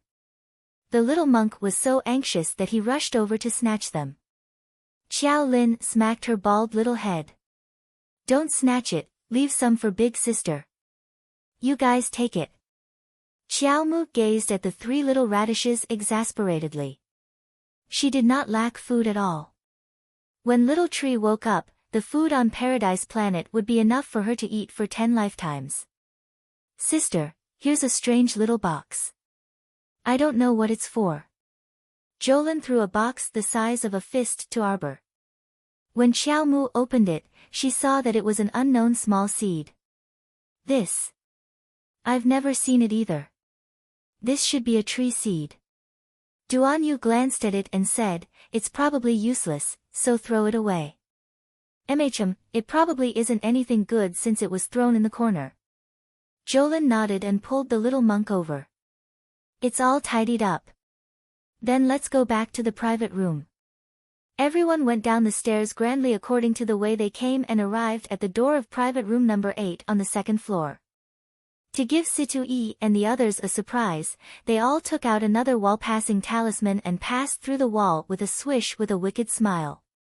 Senior Brother Situ.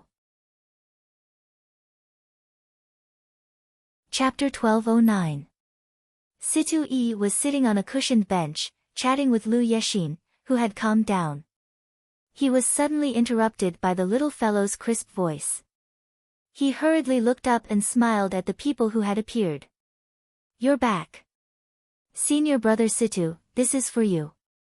Arbor tossed him a storage talisman, then gave Liang Qingqing one.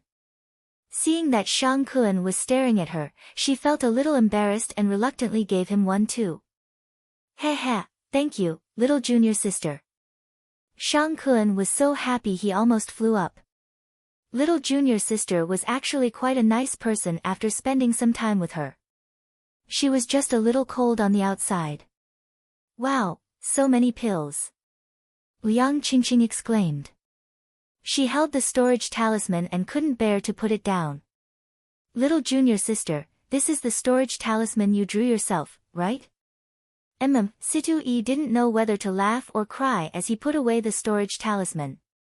He looked at Arbor jokingly and said, Junior sister, this isn't hush money, right? Arbor nodded very seriously. It was hush money. Later, when the people from the House of Treasures realized that their storage room had been emptied, they would definitely make a fuss. Let's stuff their mouths with hush money. Situ-E couldn't help but laugh. Liang Qingqing also laughed out loud. She pounced on Arbor and rubbed her. Little junior sister, you're too cute.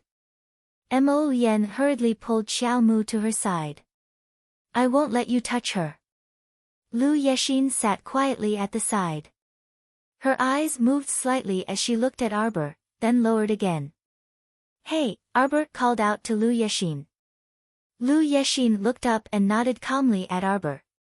Little junior sister. Arbor suddenly didn't feel like scolding her anymore. She pulled her up. Go change your clothes.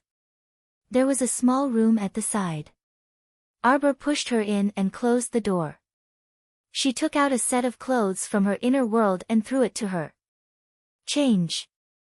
Lu Yexin silently accepted the order. She turned around and quickly changed her clothes. Why is it like this? When I was training, I accidentally fell into an ambush. Lu Yexin lowered her head and said softly. Xiao Mu rolled her eyes at the sky. She strode to her side and poked her forehead with her finger.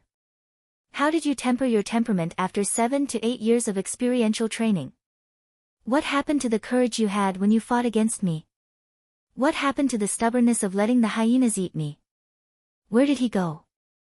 Lu Yexin looked at her with a bitter smile. I was immature in the past. I've never seen someone as stupid as you. Training yourself on the auction stage. Arbor raised his hand and threw him a round core ravaging thunder. Hey, don't blame me for not reminding you. There will definitely be trouble later. The boss of this auction house will probably come out. When that time comes, you know what to do. It's up to you whether you want to take revenge or not. After saying this, Arbor felt a little tired and turned to leave. Lu Yexin held the core ravaging thunder. She lowered her head and bit her lip. Then, she pushed open the door and walked out. The two of them returned to the private room one after the other. Everyone looked at them curiously. Junior sister Lu, don't think so much. It's quite dangerous for a girl to train alone outside. You should go back to your sect in the future. Liang Qingqing advised. Lu Yexin lowered her head and didn't say anything. There wasn't a day that she didn't want to go back to her sect. She missed her father. But she didn't have the face to go back. Chapter 12:10. Situ-e sighed and said, "Back then, everyone was young and impetuous. After you left, our senior brothers also regretted it quite a bit. Junior sister Lu, let's let bygones be bygones. This time, come back to the sect with me. Your father, Hall Master Lu, hasn't been in good health these past few years. Don't you want to go back and visit him?" Senior brother. Lu Yexin looked up abruptly. Situ-e raised his hand and patted her shoulder. "All right, it's decided then."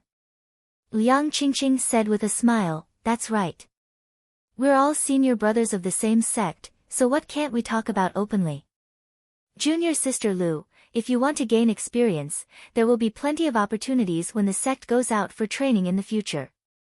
"Thank you, senior sister Liang." Lu Yexin nodded and looked at Situ-e. "Senior brother Situ, I'll listen to you." Situ-e smiled and turned to look at Arbor.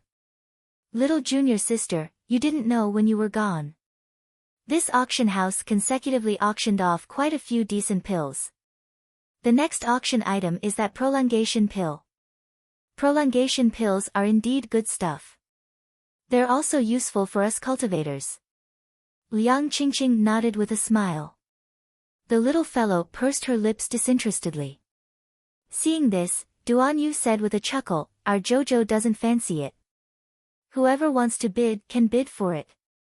Liang Qingqing couldn't help but beam when she recalled that the storage talisman little junior sister casually tossed to her earlier contained a lot of spirit pills and elixirs. That's true.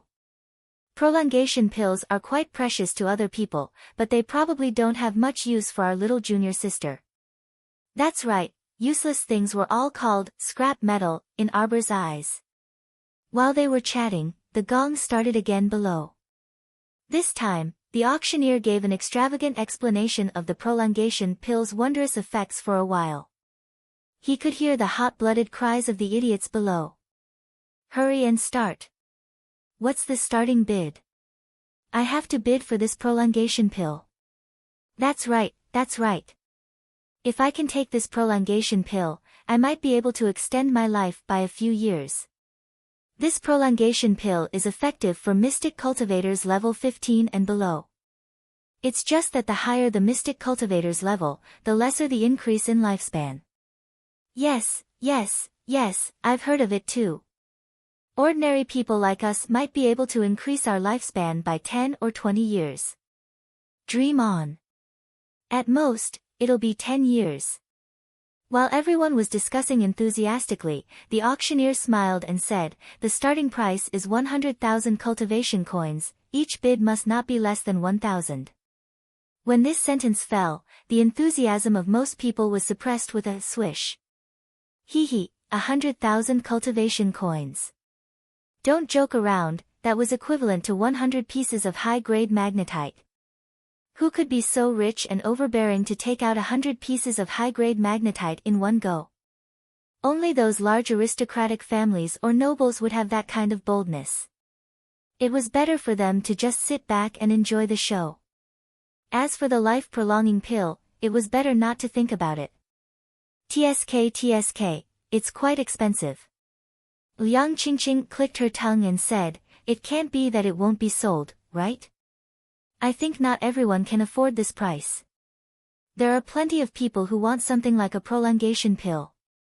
"Don't worry, it won't be sold," Situ-e said with a faint chuckle. Sure enough, the moment he said that, a woman's voice sounded from the other end.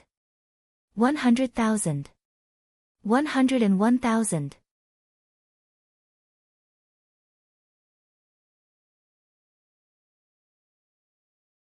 Chapter 12:12. Moreover, she couldn't possibly throw away all of her money for a prolongation pill.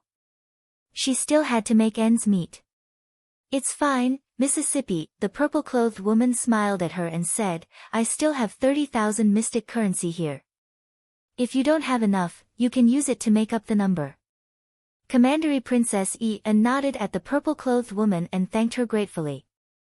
Afterwards, she returned to her private room and didn't raise the price by a large margin. Instead, she raised it by 1,000. In the end, the other party was the person from private room number 8. She was here specifically to oppose her. She raised it a bit lower, but the other party started bidding higher. When the price soared all the way to 160,000, the auctioneer was grinning from ear to ear. Commandery Princess Yi-un was so angry that her fingertips were trembling. She swore that if she found out who this girl was, she would definitely kill her. Jojo, what if the person from private room number 9 stops bidding? What will you do? Duan Yu couldn't help but ask in amusement when he saw her cheerfully raising the price. Arbor was slightly taken aback, but then he said unconcernedly, I have 5 million mystic currency.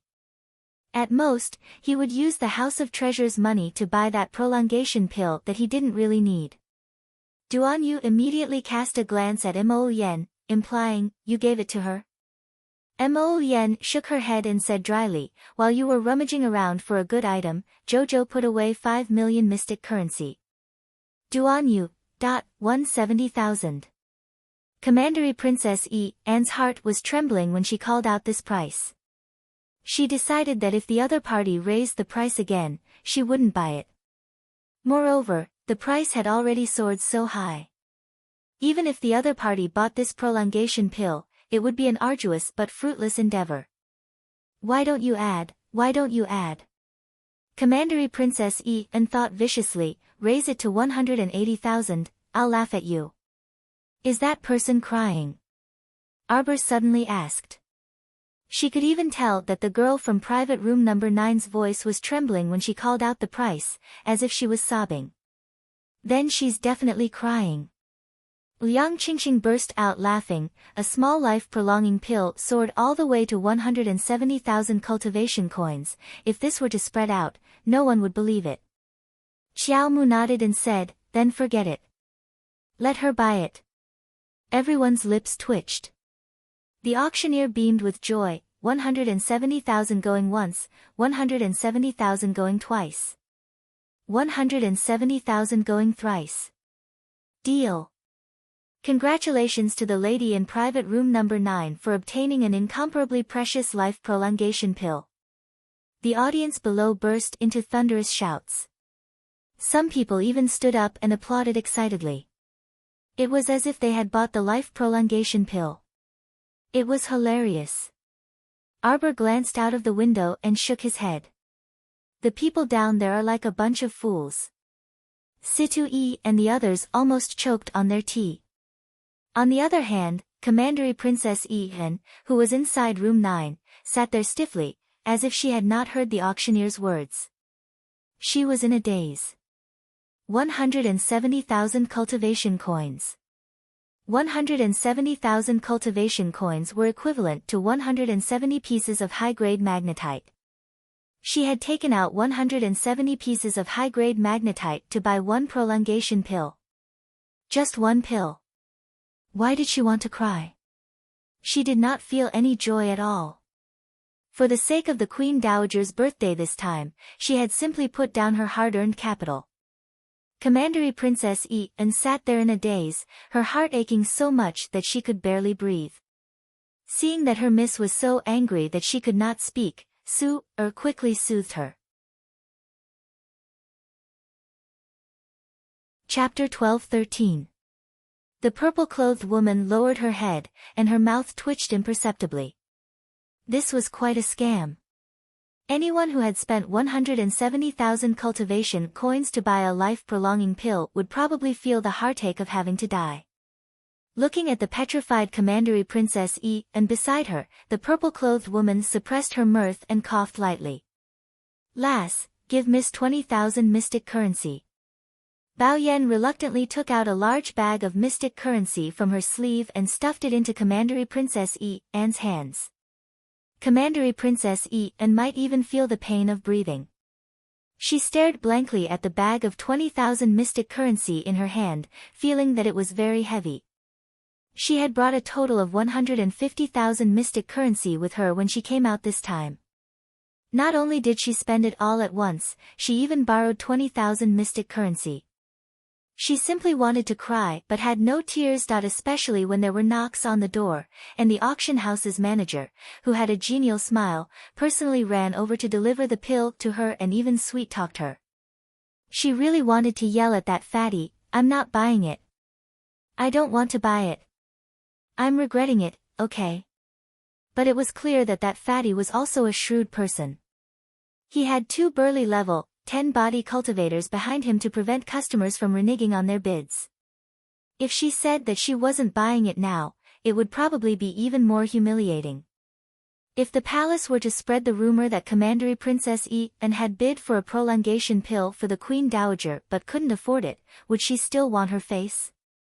Would she still want to keep her dignity in front of the Queen Dowager? Honorable guest.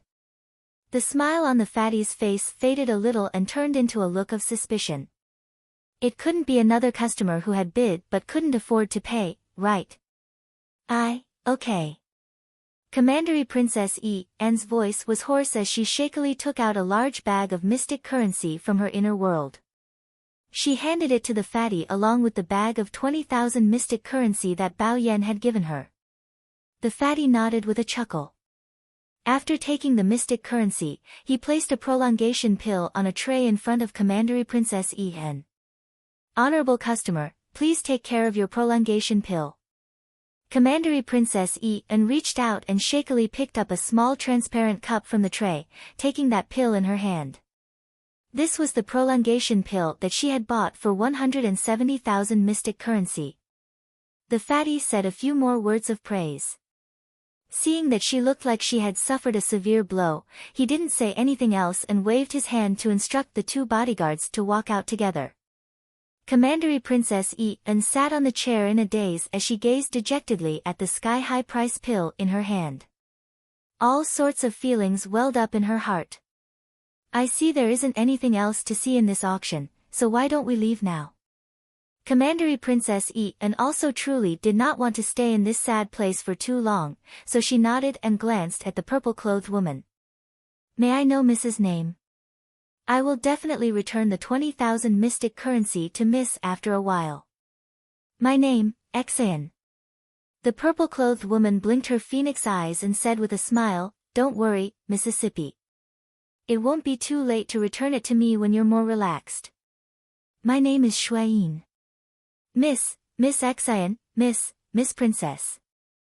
"I'll be staying at the biggest inn in the city for the time being." Commandery Princess Anne agreed with a nod. "Okay, after I raise the money, I will ask someone to come find you. No need to rush." The Commandery Princess looked at Commandery Princess Anne meaningfully. "Miss Shuayin, then let's go out now." "Okay, thank you, sister, for your help this time." Commandery Princess Anne was indeed quite grateful to this woman. Chapter 12-14. She had become a pitiful pauper overnight. Commandery Princess Anne took a deep breath and put away that precious pill before forcing a smile at the purple-clothed woman. Just as the 2 people stepped out of the private room one after the other, they heard a furious bellow. "Close the door. No one is allowed to leave this place." The people chatting and drinking tea in private room number 8 exchanged glances with each other. "It's here. The show is here." The auction item was pushed off the auction stage. The onlookers below stared dumbfoundedly at the middle-aged fatty who had suddenly scuttled onto the auction stage with a bellow. "What's going on? Who knows?" The middle-aged fatty was the person in charge who had just plundered the 150,000 mystic currency from Commandery Princess Anne and was planning to deposit it in the storehouse. Who knew that when he opened the storehouse on the 3rd floor, he would be instantly stupefied? The entire storehouse had been swept clean, not even leaving behind a grain shell for him. His vision darkened, and he nearly fell to the ground. When he regained his wits, he quickly issued an injunction to close the House of Treasure's main door. A group of ferocious guards of the House of Treasures surrounded the entire hall, trapping everyone within. The doors to the private rooms on the 2nd floor were knocked open one by one, and the guards politely yet unyieldingly drove the guests downstairs to gather at the auction venue on the 1st floor. The purple-clothed woman, Xinu and Commandery Princess Anne's group were no exception.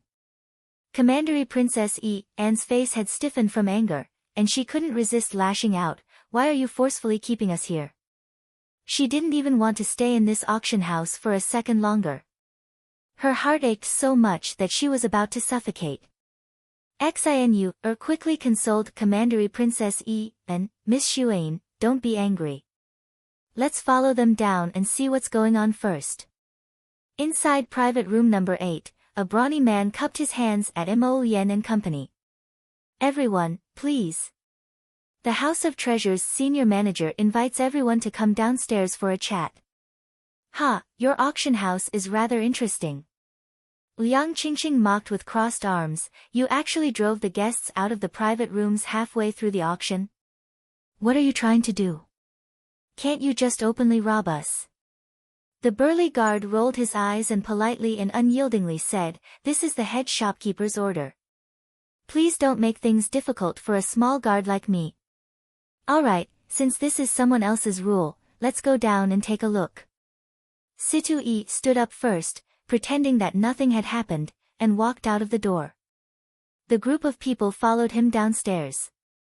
When they reached the second floor, they just so happened to bump into Commandery Princess and the others.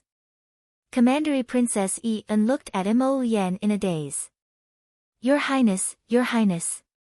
Previously, when Su was at the entrance of the House of Treasures, she said that she seemed to have seen His Highness figure. She didn't expect His Highness to really come. Duan Yu was originally walking with a grin on his face, but when his gaze landed on Bao Yan, who had shrunk back, his peach blossom eyes involuntarily narrowed. He pointed his folding fan at Bao Yan and questioned, "Why are you here? Where's your young master?" Bao Yan shrank towards the purple-clothed woman, Xinu Xinu stretched out her arm to block Bao Yan's path. She squinted her eyes and pretended to be puzzled as she asked softly, "Everyone, do you know our Beijing Manor's young master?" Duan Yu raised his eyebrows at her and said with a toothy grin, "Not only do I know him, I even beat him up before." However, that punk escaped quickly, allowing him to avoid a calamity. Young master is naturally playful. If he has offended you in any way, please forgive him. My crown prince consort is a firecracker. Chapter 12-15. The purple-clothed woman quickly curtsied in a very standard manner. Every grievance had its perpetrator and every debt its debtor. They were looking for Beijing Manor's young master, so they couldn't be bothered to make things difficult for a frail woman. Duan Yu merely glanced at her before retracting his gaze and walking downstairs with Situ and company. And originally wanted to say a few more words to Mo Yen, but when she saw that he didn't even glance in her direction, she could only stand resentfully on the side and watch as the crown prince walked past her while holding his wifey's hand. She seemed to have thought of something, and her expression suddenly changed. Wait!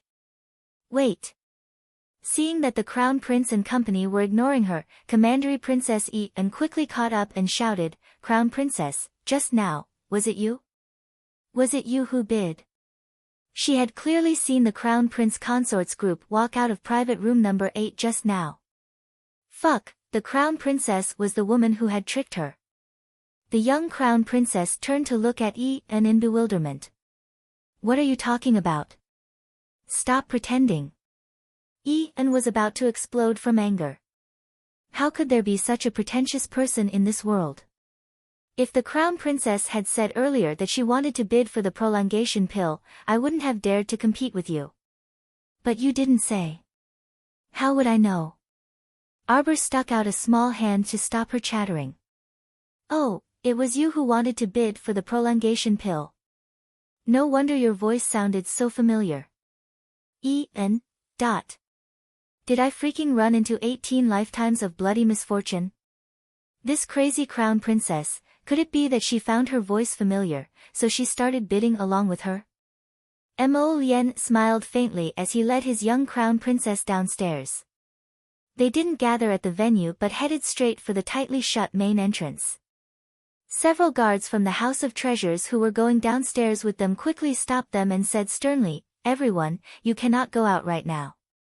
Our House of Treasures has been burgled, and the senior manager is currently searching for the thief, so." Ridiculous. Hui Feng took a step forward and shouted angrily, "What kind of status does our His Highness have? Why would he fancy the few pieces of scrap metal from your House of Treasures? Get out of the way. Be careful, swords have no eyes."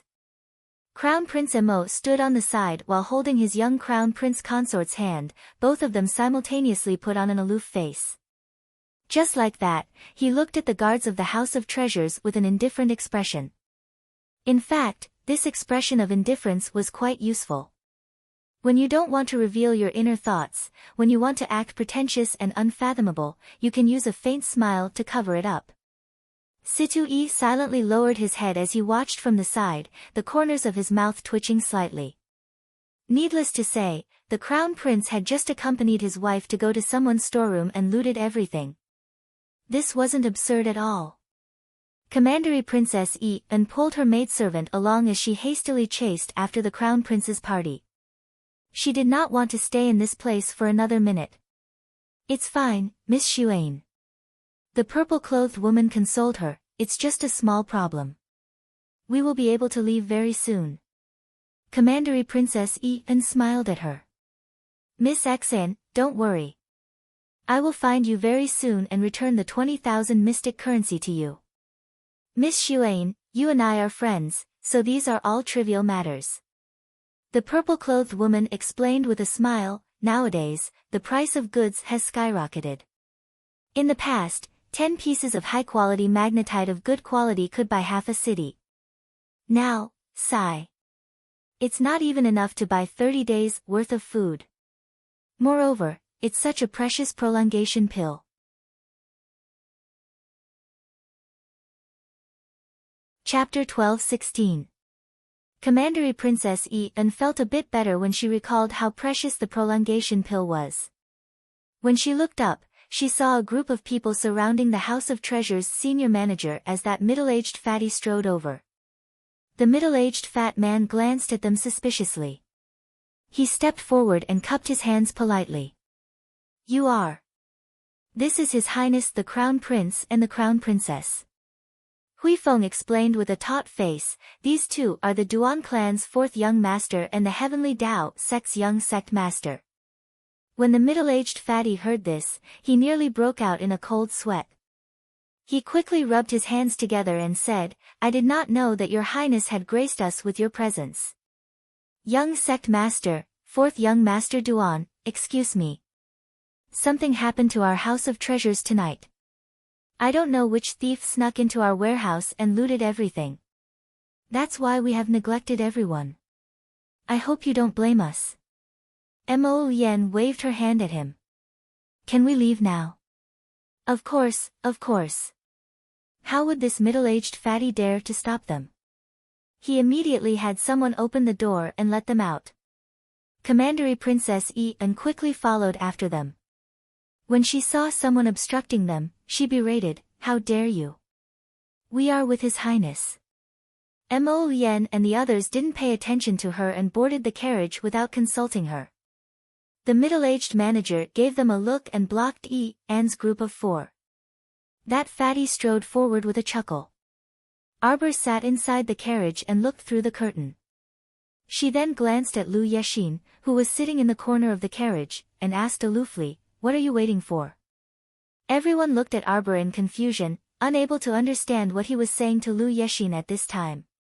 Yet Lu Yexin's gaze shifted, and she looked up at Arbor with a questioning gaze. "Are you really going to make a move?" "Nonsense." Xiao Mu grumpily glared at her. "A man is not a man if he does not take revenge. Are you going to take revenge or not?" Lu Yexin clenched her fists. She considered it for less than a second before nodding vigorously. She lifted the carriage curtain with a whoosh and was met with the fatty's slightly stiff face. She looked at the fat man coldly and threw a round object at him. The corners of Arbor's mouth curled up. He raised his hand and shot out several streams of mist. Together with a layer of earth wall, the mist rolled and built a high wall around the fat manager. In an instant, there was a loud bang. All the brothers and sisters in the carriage looked at this sudden situation with a stupefied expression. The earth quaked and the mountains swayed for an instant. With the explosive force of the core-ravaged thunder, the fat manager and the two lackeys beside him were all destroyed to the point that not a trace of hair could be seen. Ha ha ha ha. Lu Yexin suddenly heaved a sigh of relief. The depression in her chest was swept away, and she threw her head back and laughed. It's been a long time since I've felt so good. Since when did he become more and more aggrieved by the day? Lu Yexin laughed so hard that tears rolled down her cheeks. Like an idiot. Arbor picked up a walnut and threw it at her head. Let's go. Liang Qingqing couldn't resist laughing. She walked up and rubbed Arbor's expressionless face in passing. Little junior sister, you're clearly helping junior sister Lu vent her anger, yet you're still putting on such a tsundere face. You really make people worry to death. You don't say anything and always make people guess blindly. Right, little junior sister, you have to change your bad habit of talking for the entire day. Situ Yi quickly expressed his approval. What do you know? Duan Yu irritably interrupted them and sneered, aren't you tired of talking too much? Chapter 12-17. Everyone looked at each other in dismay. Suddenly, they burst into laughter. Arbor snorted and had someone lower the curtain. Then, a dozen burly men rushed out of the House of Treasures, looking in horror at the several meters deep crater that had been blasted open by the core-ravaging thunder. Due to the water mist and earth walls, this was only a small-scale explosion that didn't spread to other places. But this loud noise was enough to shake the entire Mo Kingdom capital. The people inside the House of Treasures surged out like a tide. Without that fatty manager's command, the thugs were like ants on a hot pan, completely without a backbone. They could only look on helplessly as the customers rushed out of the House of Treasures entrance and fled in all directions. After Arbor and the others quietly left. Not long after, the son of the great king, who had secretly gone out, was welcomed into the House of Treasures back door with a dark expression. When the crown prince received the news, he merely glanced at it indifferently before casually erasing the message on the jade messenger talisman. He turned his head and couldn't help but sigh softly when he saw the little fellow busily refining medicine under the light. Look at how anxious this little thing was. In reality, his poison simply couldn't erupt that quickly. He could still suppress it for a short period of time. Less than an hour later, Arbor stopped and ran to his side, muttering, I just knew that primary rank herbs were still lacking. I'm lacking 2 kinds of primary rank herbs. Take this antidote pill first. Tomorrow, we'll go to the Mystic Beast Forest and buy the primary rank herbs in Captain's possession. Then, we'll have gathered all the herbs needed to cure the devil grass's poison. What are you busy with? Sleep first. Mo Yen scooped her up by the waist and carried her to the bed. Mo Yen. Mo Yen looked down at her and pursed his lips. You didn't remember me for a few days before. At that time, you called me Lord Husband. Arbor rolled her eyes irritably at him. Liar. I don't even remember you, so why would I still call you Lord Husband? Mo Yen. Can't say. Cough. Mo Yen put her on the bed and sat sideways on the bed. He raised his hand to tidy her hair. Because I told you that my name is Hubby. Arbor. Do I know that you've tricked me like this? Aren't I very smart? He leaned over to look at her and said with a smile, call me that again now. The little fellow's face was slightly flushed. She wanted to stretch out her little paw to push his face away, but when she saw his expectant eyes looking at her, she couldn't help but feel a little soft-hearted. My husband. She moved her little mouth, and just as she called out, she saw that bastard come up to her, hugged her, and covered her little mouth. He kissed her for a long time, and really took away all the air in her mouth. How infuriating. Wasn't it just calling him husband? You're such a beast. Is it okay for you to do this? Jojo, I feel terrible, he said, looking at her piteously. You feel terrible. My ass. She was the one who felt terrible because he had taken away all her breath. Her chest hurt from holding it in. Yeah, everywhere feels terrible. Here, there, my whole body feels terrible. He leaned on her and kept rubbing against her until she started to feel terrible too. Her heart was thumping uncontrollably. She hated him to death. Jojo, when I kissed you before, you didn't have any reaction at all. Mo Yen winked at her. We don't have much experience. Shouldn't we practice more? Chapter 12:18. As he spoke, his handsome face grew bigger and bigger in front of her. It looked like he was about to kiss her again. Arbor quickly reached out and slapped his face. Shut up. He looked at her innocently. I didn't say anything. Looking at his innocent expression, Arbor couldn't help but laugh. She reached out and wrapped her arms around his neck. She suddenly pinned him down and hugged him as though he was a Mo Yen bolster. She pecked his chin with a stoic expression. Time to sleep. See you tomorrow, my Yen. The man who had wanted to flirt with his wife instantly froze. He lay there stiffly for a moment. His body moved slightly and he said in a slightly hoarse voice, Jojo. The little fellow didn't respond. Baby, hurry, and get up. Arbor didn't make a sound. Her breathing also became gentle and soft. It was obvious that she had fallen asleep. Mo Yen.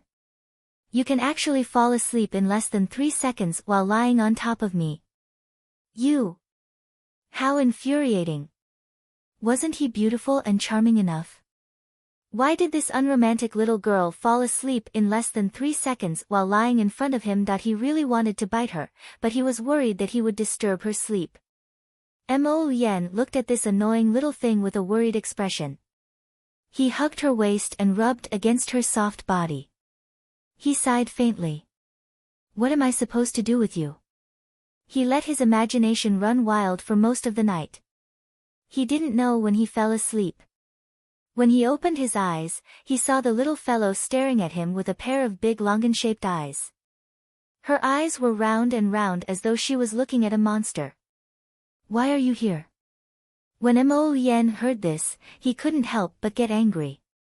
He directly pulled her soft and small body into his embrace and nibbled on her slightly puffed-up cheeks. Ask yourself. Arbor recalled that she had boldly pounced on him yesterday and pinned him down. She had hugged him like a bolster for the entire night. But she would never admit it. The little fellow blinked and slapped his hand away. She turned over and was about to sit up as she muttered, What are you asking me about? All right, we should get up and set off. Suddenly, Arbor felt dizzy. He opened his eyes and looked strangely at the man who suddenly appeared above him. Why are you pressing down on me? You've been on top of me the whole night. Why can't I do it for a while? Mo Yen gritted her teeth and pointed at her eyes. Look. Yes. Mo Yen didn't know whether to laugh or cry. What do you mean look good? I'm asking you to look at me. Do you know that I have dark circles under my eyes? I couldn't sleep well last night because you were on top of me. Arbor looked at him guiltily and rubbed his head.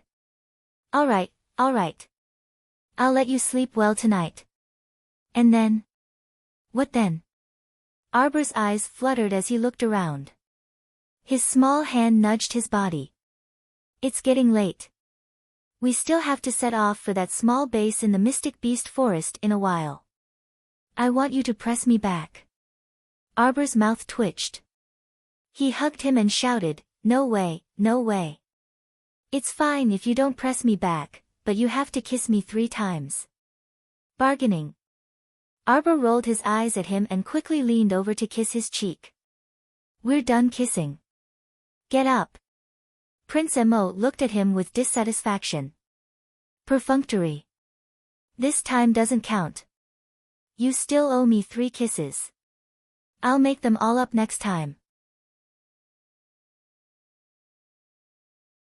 Chapter 12:19. She kissed him for nothing. Jojo was furious. If she had known earlier, she wouldn't have kissed him just now. Regardless of whether she kissed him or not, she still had to make up for it 3 times. Prince Mo read the meaning in her eyes and almost laughed out loud. He hugged her and swayed her small body as he laughed. Jojo, you're so cute. Humph. He carried her off the bed and personally picked out clothes for her to wear. When he bent down to help her put on her shoes, Xiao Yao's voice came from outside. Pulling the little fellow up from the bed, Mo Yen turned around and called out, "Come in. We'll go after breakfast." He patted her head and turned to head to the side chamber to change his clothes. His clothes were wrinkled from being pressed down by this little rascal for an entire night. He wouldn't be able to see anyone if he didn't change. His mental state was completely different on this trip to the Mystic Beast Forest. Previously, when he sent her to the Mystic Beast Forest alone, Prince Mo was all sorts of discomfort and disdain that they would be gone for too long. Now that the two of them were going together, he was melancholy again. His mother-in-law had only given them a 4-day deadline, and they could only go back and forth for 4 days. This trip was too short. During breakfast, Prince Mo secretly told his wife something. "Do you know who owns that house of treasures?" "Whose?" Arbor bit on a steamed bun and glanced at him curiously. Seeing his secretive expression, she couldn't help but whisper, "It can't be opened by one of your brothers, right?" "You guessed right." Mo Yen was instantly speechless. "Why are you so smart? Children can't be so smart." "Humph, you're the child. The person behind this house of treasures is Brother Great King." Mo Yen fed her a mouthful of porridge before taking a spoonful himself. "Are you a bit surprised?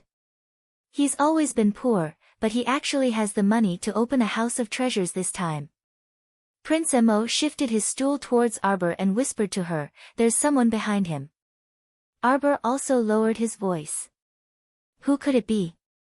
For him to be able to receive such a large amount of wealth in such a short period of time, it naturally wouldn't have appeared out of thin air. There must be a source. We'll know once we check. Arbor nodded. "I'll leave it to you." She wasn't the least bit interested in investigating things. Lazy. Mo Yen stretched out her finger to tease her in amusement. She seemed to be talking to herself, but also seemed to be extremely puzzled. "Why were you so diligent in cultivating before?" "I will never say it in this lifetime." Embarrassing. Mo Yen supported her chin with one hand and grinned at her. "Jojo, how do we get there?" "There are only 4 days to go back and forth." "Of course, we'll let your stinky golden dragon take us there. The sooner the better." "You're the arrogant one," Yen Qi said angrily. Arbor rolled up his sleeves. "Come out." Okay. I'll let him take us there later." Mo Yen helplessly took her little hand.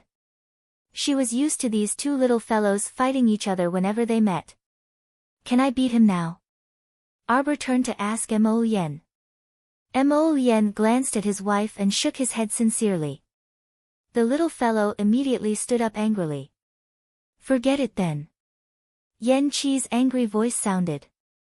"You're planning to beat me up whenever you can beat me, right?" "That's right. You. Little Mo, I'm going to die from anger." Okay, don't be angry." Mo Yen was speechless.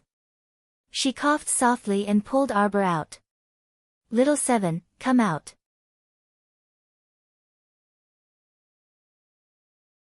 Chapter 12:20. A dragon tore through the air and appeared in front of them. It angrily swung its tail and pointed its butt at them. Look at him, look at him." Arbor grabbed Mo Yen's hand and gritted her teeth. This stinky dragon. Mo Yen didn't know whether to laugh or cry as she pulled her to her side and comforted her. All right. Little Seven might look like he's lived for hundreds or thousands of years, but he's actually still a child among the dragons. Age doesn't bring wisdom. Arbor pursed her lips. Little Seventh Yen immediately turned his head and glared at her angrily. Little Mo. Okay. Mo Yen shook her head in amusement as she looked at these two little rascals who couldn't get along with each other. She reached out and carried Arbor, then flew up and landed steadily on the golden dragon's back. She raised a hand to pat Little Seven's head. Let's go, Little Seven. Little Seven swung his tail and darted into the clouds. Not long after the two of them left, Gong Chang and hurried over and grabbed Xiao, 11Z at the Eastern Palace's entrance. He asked, "Where's His Highness?" "His Highness just left." Xiao, 11Z looked at him in surprise. "Manager Gong, what's the matter?" "Ah, the Great King summoned him for an urgent matter. His Highness won't be back for 4 days. Why don't you write a letter, and I'll find someone to deliver it to His Highness." Gong Chang and shook his head. "Forget it. 4 days isn't a long time. Let's wait for His Highness to come back." Xiao, 11Z nodded obediently. Gong Chang and glanced at him and asked with a benevolent smile, "Your Highness went out with the Crown Prince Consort?" Xiao, 11Z nodded vigorously. "Yes." "Ah." Gong Chang and sighed deeply. Xiao, 11Z wanted to ask him why he sighed, but he didn't dare to. After watching Gong Chang and leave, Xiao, 11Z rubbed the back of his head, feeling a little confused. Mo Yen naturally didn't know that the Great King had come looking for him right after he ran away with the beauty. The two of them rushed towards the Mystic Beast Forest, and the little golden dragon's speed was naturally fast. Compared to when he rode the eagle to the Mystic Beast Forest in Arbor, the time taken was shortened by at least 2/3. Seeing that Little Tsunder's footwork was pretty good, Xiaomu didn't make things difficult for Yen Xiaoqi's friend after that. The two of them set off early in the morning and stopped not far from the outskirts of the small base late at night. Seeing that it was getting late, and the base's gate was already closed, the two of them started a fire on the spot, planning to make do for the night. "Are you cold?" Arbor shook his head and leaned on her, feeling a little sleepy. "It's spring, how can it still be cold?" With that, she curled up in his arms and said, "Looks like you won't be able to sleep well tonight." Mo Yen chuckled softly, hugged her, and said softly, "You still owe me 3 kisses. Sleep after kissing." "No." Arbor drowsily spat out these 2 words, and it didn't take long for her to fall asleep. Mo Yen helplessly shook his head and took out a blanket from his inner world to cover her. He muttered to himself, "She falls asleep so quickly every time. I wonder if it's on purpose." The next morning, Arbor opened her eyes and sat up. She dropped the blanket draped over her and glanced sideways. She saw that he was busy cooking a pot with his back to her. "What are you cooking?" "You're awake." Mo Yen turned around and glanced at her with a smile. "You're in luck. I stewed ginseng blackbone chicken porridge for you today. Come and try it. It's been cooking for a long time." Chapter 12:21. Arbor hurriedly ran over and sat on a rock beside him. She took a spoon and poked it into the pot. After taking a bite, her eyes lit up. "It's delicious. Drink 2 more bowls." Mo Yen reached out and pinched her little cheeks. "I have to get you back." Arbor drank a few mouthfuls of porridge and glanced at him. She raised her hand to wipe her face. "How am I thinner?" "I'm about the same as before." Mo Yen laughed and shook his head. "You're too different. Your little chin used to be round, but now it's pointy." Xiao Mu stuck out her tongue at him and scooped up another small bowl. However, before she could take a sip, she saw an extremely fast figure flitting past them. The person reached out and scooped up the boiling pot of porridge into his arms, laughing loudly as he exclaimed, "Oh my, it smells so good." This old man hasn't had breakfast yet. Arbor held a small spoon and stared blankly at the little old man who suddenly appeared in front of her. The old man wasn't tall and was chubby. He wore a minister's hat on his head and a linen robe on his body. There was a straw rope tied around his waist. He looked a little out of place. Mo Yen glanced at the old man. When Arbor didn't see him, his face darkened slightly. Who are you? Why are you stealing our food? Arbor stood up with the spoon and looked at the old man in confusion. The old man had already started drinking. He didn't even mind the heat. He blew on the porridge like a reincarnated hungry ghost. He finished the big pot of porridge in no time. Light up. After he was done, his beady eyes were still staring at the half bowl in Arbor's hand. Arbor instinctively hugged her small bowl and couldn't help but ask, "What are you doing?" "Little girl, I'll make a bet with you. If you can protect that bowl of porridge in your hand, this old man will agree to one of your requests." With that, he flashed in front of her and reached out to grab the bowl of porridge in her hand. "Jojo, use the talisman." Whoosh! Arbor threw out a teleport talisman and instantly moved hundreds of meters away. Eh. The old man said with a laugh, "Little girl, you have some tricks up your sleeve." He had already appeared behind her and pressed down on her head. What a fast movement and speed! As Arbor threw out a teleportation talisman, he threw out 60 binding talismans to trap the old man. In just a few breaths of time, the old man laughed and broke out of the binding glyph formation.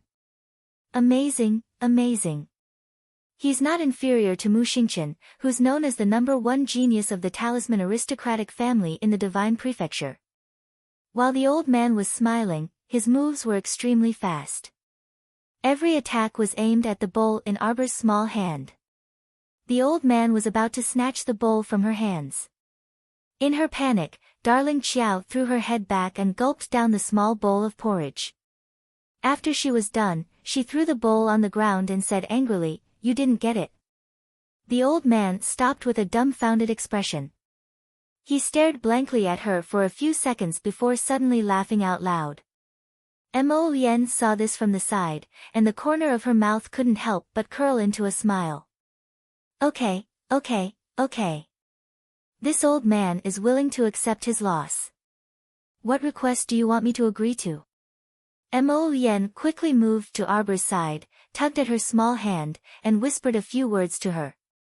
Arbor looked at Mo Yen blankly before replying, "My request is that you must unconditionally stand by my side and support me in the future." Actually, Arbor was also puzzled.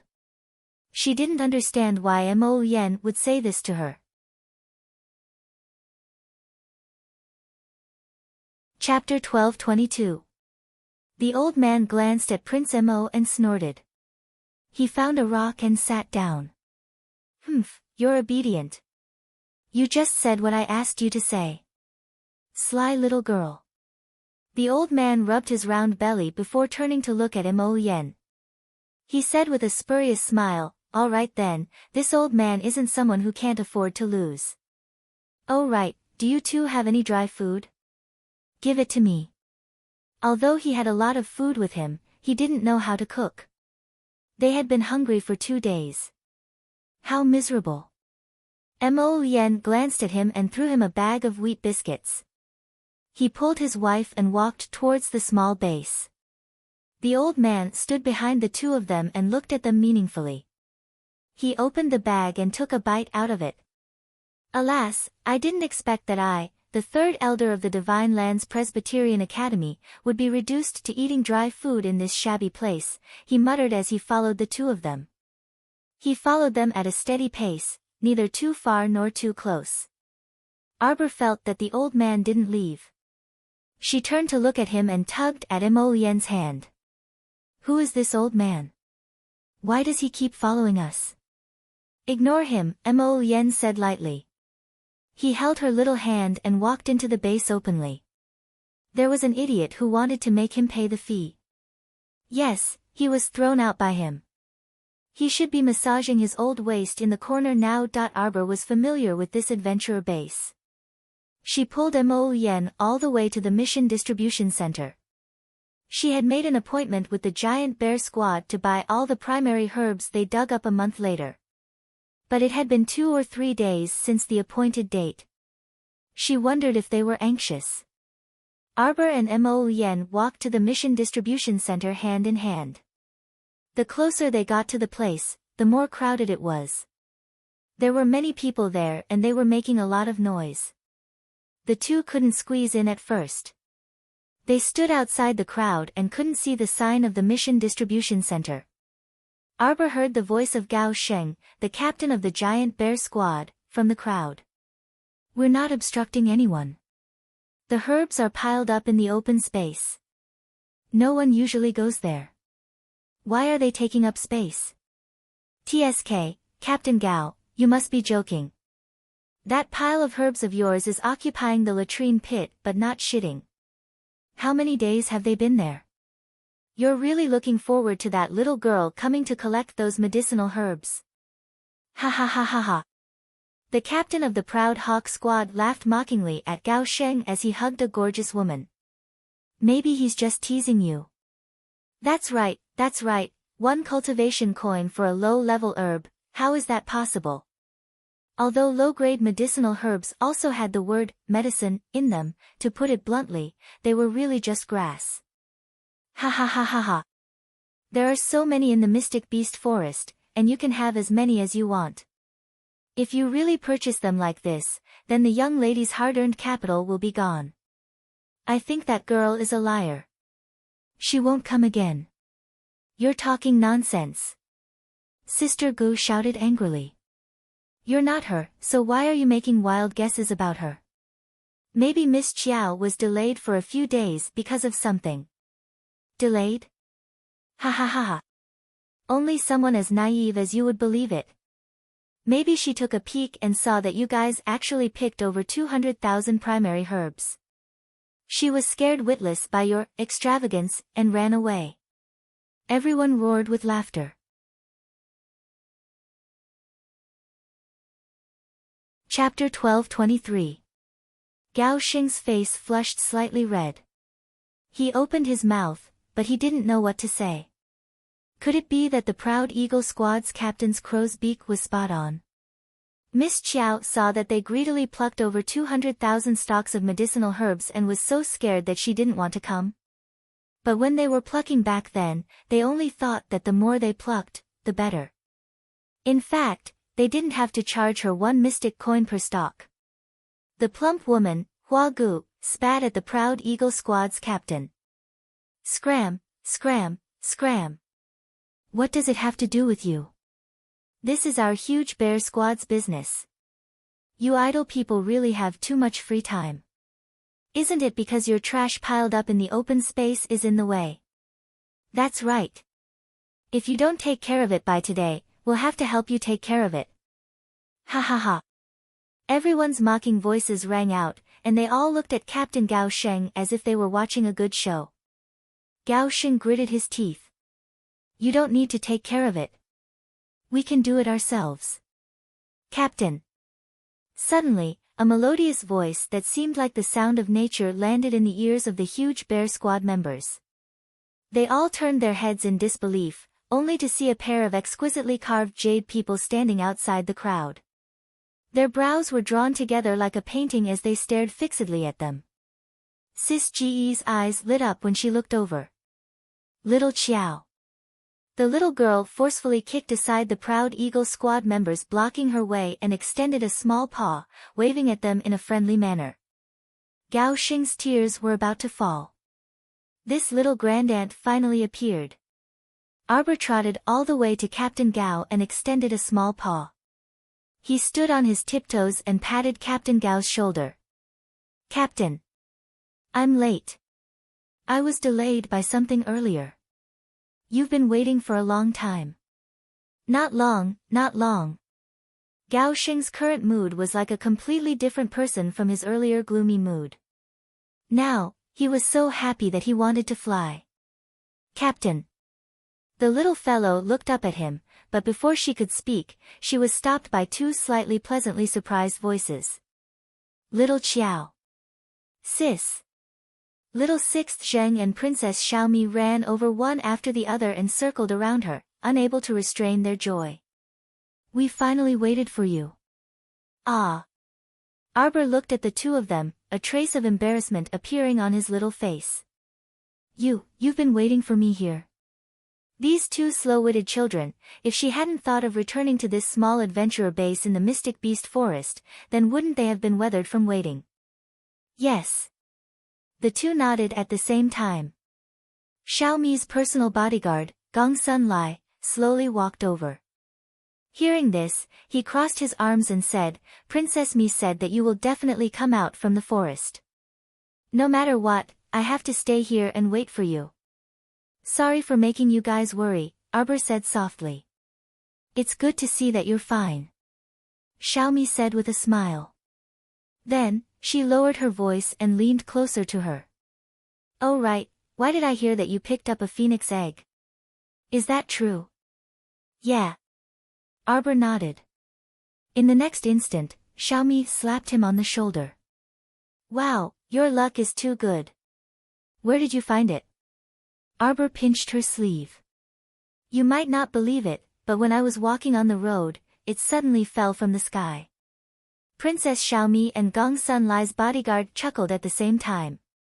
What the fuck, this was really unbelievable. Chapter 12-24. Arbor speechlessly glanced at Princess Mi. I'll tell you about this later. After speaking, she turned to Gao Sheng and crisply called out, Captain. Captain Gao's face was overwhelmed by the favor. He always felt that every time the little girl called him Captain, it was especially familiar. Captain, little Six and I want to join. Captain Gao, has the matter been resolved? A gentle voice came from the back of the group. When Arbor heard this nightmarish voice, the expression on her small face suddenly changed greatly. She abruptly turned her head and stared fixedly at the white-robed man walking over like a wolf. His entire body was covered in white clothes, making him appear very noble and unsullied. His gentle smiling face was brimming with a warm aura. No matter who saw it, they would feel that this person was very amiable and would be happy to get close to him. Heh, Fan Chioha, her big brother next door, why are you here? A thin vine shot out from Arbor's sleeves and directly whipped toward Fan Chioha's face without any warning. Ah! Fan Chioha felt all the hair on his body stand on end, and he leaned to the side to avoid the attack. With a loud bang, the vine whip landed on a stool, directly whipping the stool into pieces. Arbor's figure had already rushed over like a little leopard. The wood spirit in her hand glowed with a faint green light, and she directly slapped it toward Fan Chioha's face. This slap was too heavy, and Fan Chioha felt that he might be disfigured by the little girl. He hurriedly activated a defensive mystic weapon to block it. As he dodged, he picked up a long sword and used it to block the little girl's wild bombardment of attacks. The little girl didn't fight in any order. Most of the time, she directly attacked with her small fists. After he dodged 2 or 3 steps, she suddenly stopped and actually smiled at him. This smile made all the hair on Fan Chioha's body stand on end. Previously, during the banquet, she had smiled at him like this and then used her killer move. Sure enough, when the little girl opened her hand, 5 streams of water drilled out from her palm and suddenly turned into 5 long snakes, rushing toward Fan Chioha without stopping. Fan Chioha turned pale with fright and immediately mobilized all the mystic energy in his body to open a defensive barrier. When the 5 streams of water hit the outer defensive barrier, the defensive barrier suddenly collapsed. Fortunately, he had used his own cultivation to form a defensive barrier, and the remaining water spirit energy did not immediately break his defense when it hit the defensive barrier. Fan Chioha gripped the sword in his hand and covered it with a wave of mystic energy. He swept it across and drew a half-arc bang. The 5 streams of water immediately exploded. Just as he heaved a sigh of relief, he suddenly felt the soil under his feet loosen. His entire body was abruptly grabbed by a giant hand that flipped out from under the soil. He lowered his head in fear and looked down. The giant hand made of mud rolled up and slapped down on his head. Boom! This slap directly made Fan Chioha spit out a mouthful of old blood. With a bang, he fell flat on his face and ate a mouthful of mud. Everyone present was silent and didn't make the slightest bit of sound. However, their eyes were filled with disbelief as they stared blankly at the little girl in front of them. They were very clear about the strength of the Fan family's young master. But they didn't expect that he would be so easily slapped to the ground by the little girl.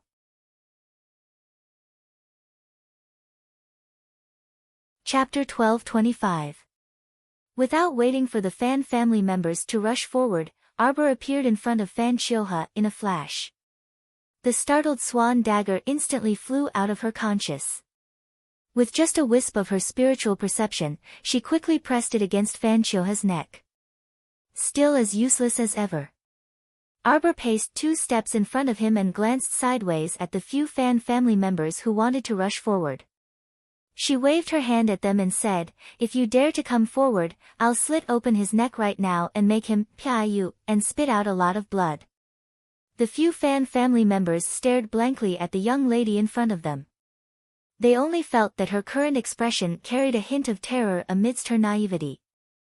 Even a little inexplicably morbid. She would do as she said. Everyone's hearts shrank. Fan Qiuming led the others to stand far away. He cupped his hands toward Arbor and said, "Crown Princess, how has my brother offended you?" Arbor glanced at him and said mildly, "Him? How has he offended me?" Fan Qiuming, why does he feel like he has nothing to say? Cough, cough, cough. Fan Chioha, who was sprawled on the ground and beaten up by Crown Princess Dahai again, stared at Arbor with a slightly changed expression. Why did you? Why? Whoosh! The sharp startled swan dagger drew a red line of blood on Fan Chioha's neck. If it had been a little deeper, his head might have fallen off his neck.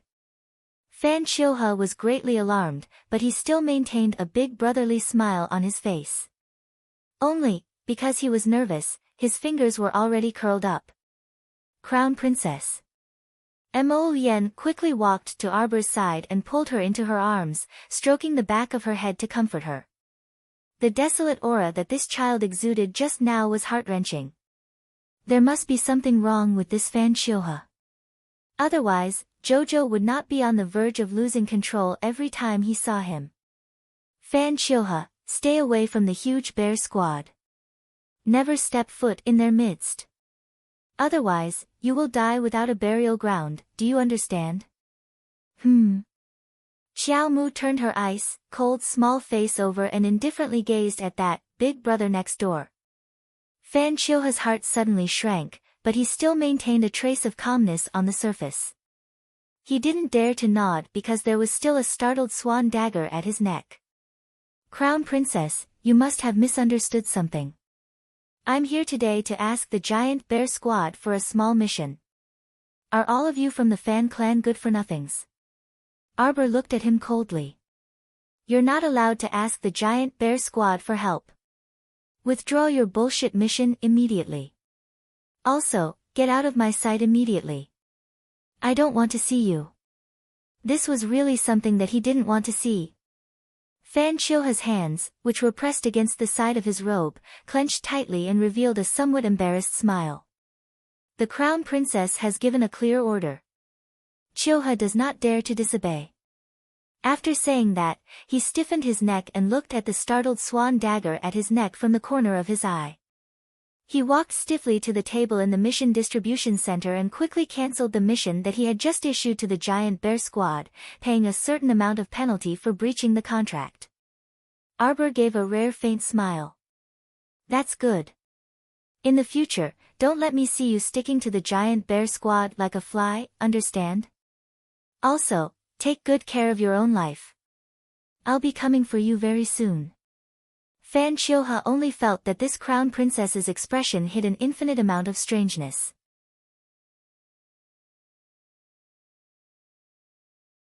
Chapter 12:26.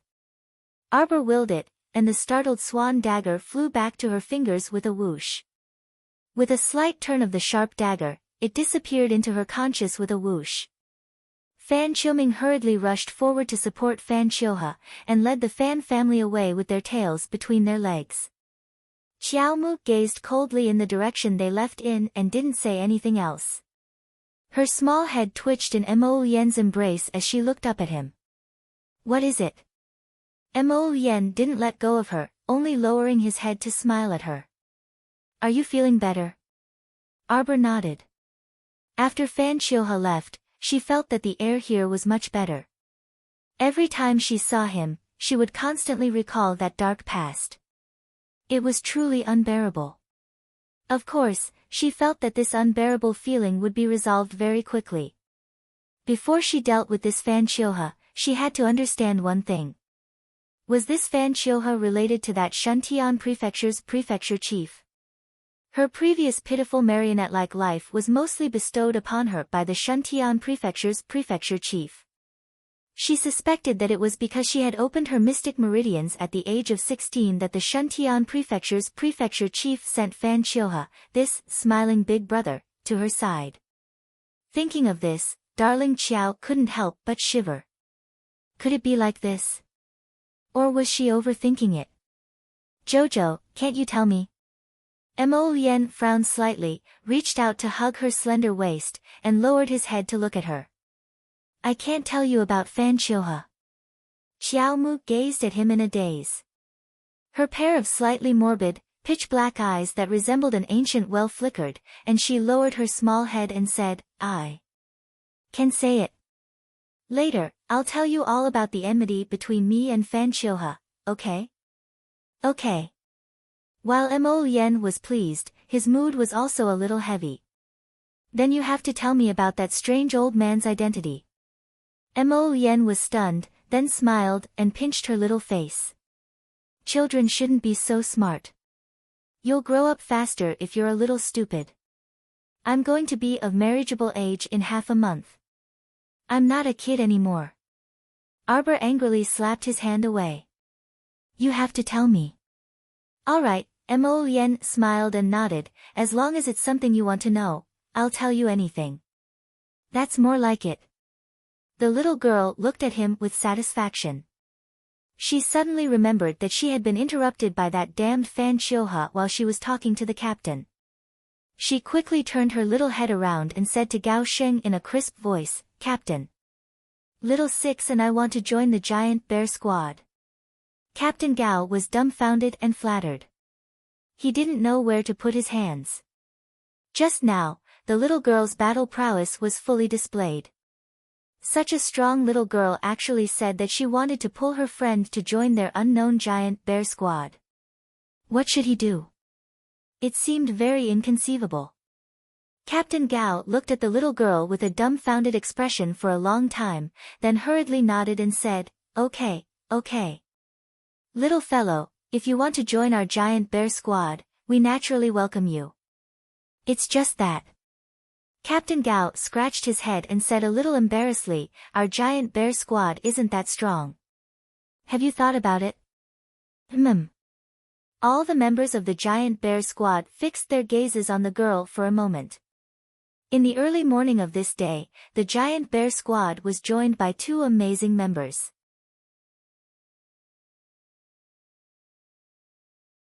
Chapter 12:27. As for Fan Qiuhe's group, they didn't realize that two yellow-spotted butterflies were tailing them the whole way after they left. After joining huge bear squad, all the members surrounded the new member. Arbor and Little Sixth Zheng discussed enthusiastically and welcomed her incessantly. The Proud Hawk squad members who were originally watching the excitement felt bored and wanted to disperse. Arbor suddenly shouted, Wait a minute. Were you the one who said that I was a swindler just now? Arbor suddenly stood in front of the Proud Hawk squad captain. That captain had a tanned, old face with chapped skin from being exposed to the elements, but when he saw Arbor, he couldn't help but reveal a perverted expression.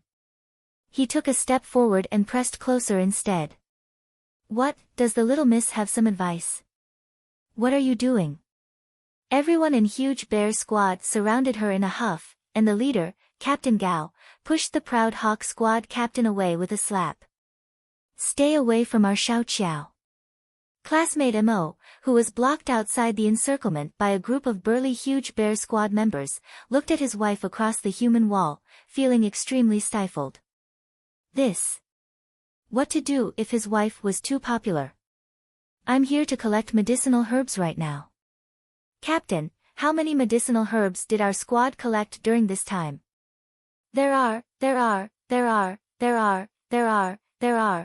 all kinds of primary level medicinal herbs. But you don't need to give us 200,000. Here. Arbor handed Captain Gao a money pouch. Here are 100,000 high-grade mystic currency. Keep it well. What? Everyone stared dumbfoundedly at this extravagant nouveau riche squad member, simply not daring to believe their eyes. 200,000 low-grade mystic currency and 100,000 high-grade mystic currency weren't on the same level. Just like low-grade magnetite, it was only suitable for mystic cultivators level 1 to level 4 to absorb, while high-grade magnetite could be absorbed by mystic cultivators level 12 and below. As for Arbor's level 14 cultivation realm, high-grade magnetite wasn't of much use to her. What she needed were supreme-grade magnetite. Supreme-grade magnetite mines were very rare on Seekong planet, so the production of mystic currency generally stopped at high-grade mystic currency. The captain of the Proud Hawk squad blushed, and he muttered, "I don't know where my luck came from." He was about to leave with his tail between his legs. Sisko stood in front of him with her hands on her hips. "Hey, are you going to swallow all the words you said to slander Xiao Qiao into your stomach? Do you see that? Xiao Qiao gave our captain 100,000 high-grade cultivation coins and told him to keep it well. Are you still calling her a liar now? Liar your sister. Have you ever seen a swindler pay a deposit? Fine. Let's go." The captain of the Proud Eagle squad felt that he was in the wrong. He led his squad past the crowd and hurriedly ran away. Sister Gu sneered and scolded him for being a coward. Then, she ran to Arbor and happily said, "Xiao Qiao, there are so many medicinal herbs. Is it to help you transport them home?" "No need, I'll collect it myself." She simply took a new ebony purple storage talisman and followed Captain Gao and the others to an open space before throwing all the primary grade medicinal herbs inside. "I'll just take some time to slowly organize them," Arbor thought to herself. She turned and nodded her small head at them. "Thank you all very much." Captain Gao and the others repeatedly waved their hands. There was no need to thank them for this. This was what they should do in the first place. They all felt a bit embarrassed after receiving so much reward.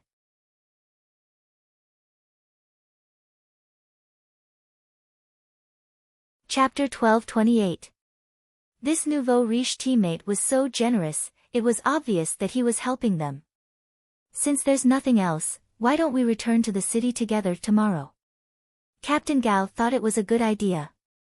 They had been out for almost a month, and their teammates were already exhausted. They should return to the city to recuperate. Besides, they had a lot of mystic coins on hand now, and they had basic living expenses. Thus, he nodded at Arbor and said with a smile, "All right, let's return to the city together." Xiaomi ran over with a smile. "Since that's the case, Gong Sun Lai and I will return to southern Xiao Nation first. See you in a few days." Hence, Xiao Mu nodded. "Then be careful on your way back." "Don't worry, I'm very powerful." Xiaomi assumed an attacking posture. Behind her, Gong Sun Lai immediately rolled his eyes at this princess. "All right, princess, don't show off blindly. You only have that one mystic skill, it's better not to take it out and make a fool of yourself." Arbor's mouth twitched. Didn't I hear that Southern Xiao Nation's king's famous mystic skill has 18 moves in one set?" Gong Sun Lai chuckled. "What are you laughing at?" Xiaomi angrily jumped to his side and kicked him. "Cough, I'm not laughing." Gong Sun Lai held back his laughter and explained, "Each of the great king's 18 mystic skills has a name. When it comes to Princess Xiaomi, the 18 moves are combined into one, and it's just that one move. Oh right, the first time she was tested, she even said with conviction that this is called not forgetting her roots. She started from the foundation and worked her way up step by step.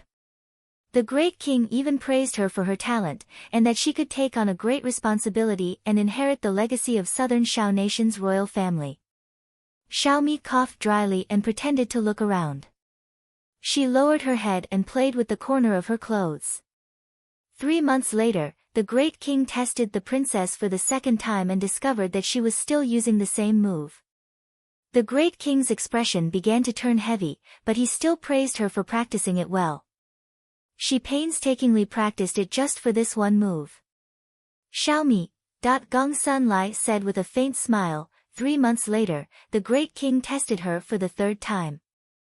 When she was still using that one profound skill, and only knew how to use that one move to block the attacks of others. The great king fainted on the spot. Everyone laughed. Xiaomi glared at Gong Sun Lai and said, I'm just taking the essence, do you understand? Although it's only one move, it doesn't matter how many moves there are, only how good they are. Sister Gu said mockingly, I didn't expect the renowned great king of Southern Shao Kingdom to impart to you a set of 18 mystic skills. You actually wasted such a precious treasure. Xiaomi angrily stomped her feet. What are you laughing at? He's already practicing diligently, and he's even combining the 18 moves into one, extracting the essence and discarding the dregs. When Arbor heard this, he actually nodded his head in agreement.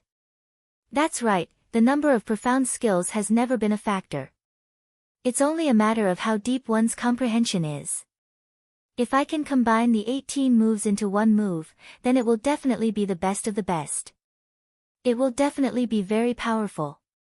Everyone was speechless. Ha ha ha. Gong Sun Lai grinned and nodded. She's so freaking powerful that she can't even beat a level 5 mystic cultivator who's one level lower than her. What was he supposed to do about this? Arbor patted her shoulder. Continue practicing. You can do it. When you master the 18 moves into one, you'll definitely be unrivaled. The background music strangely turned into ha ha ha ha ha.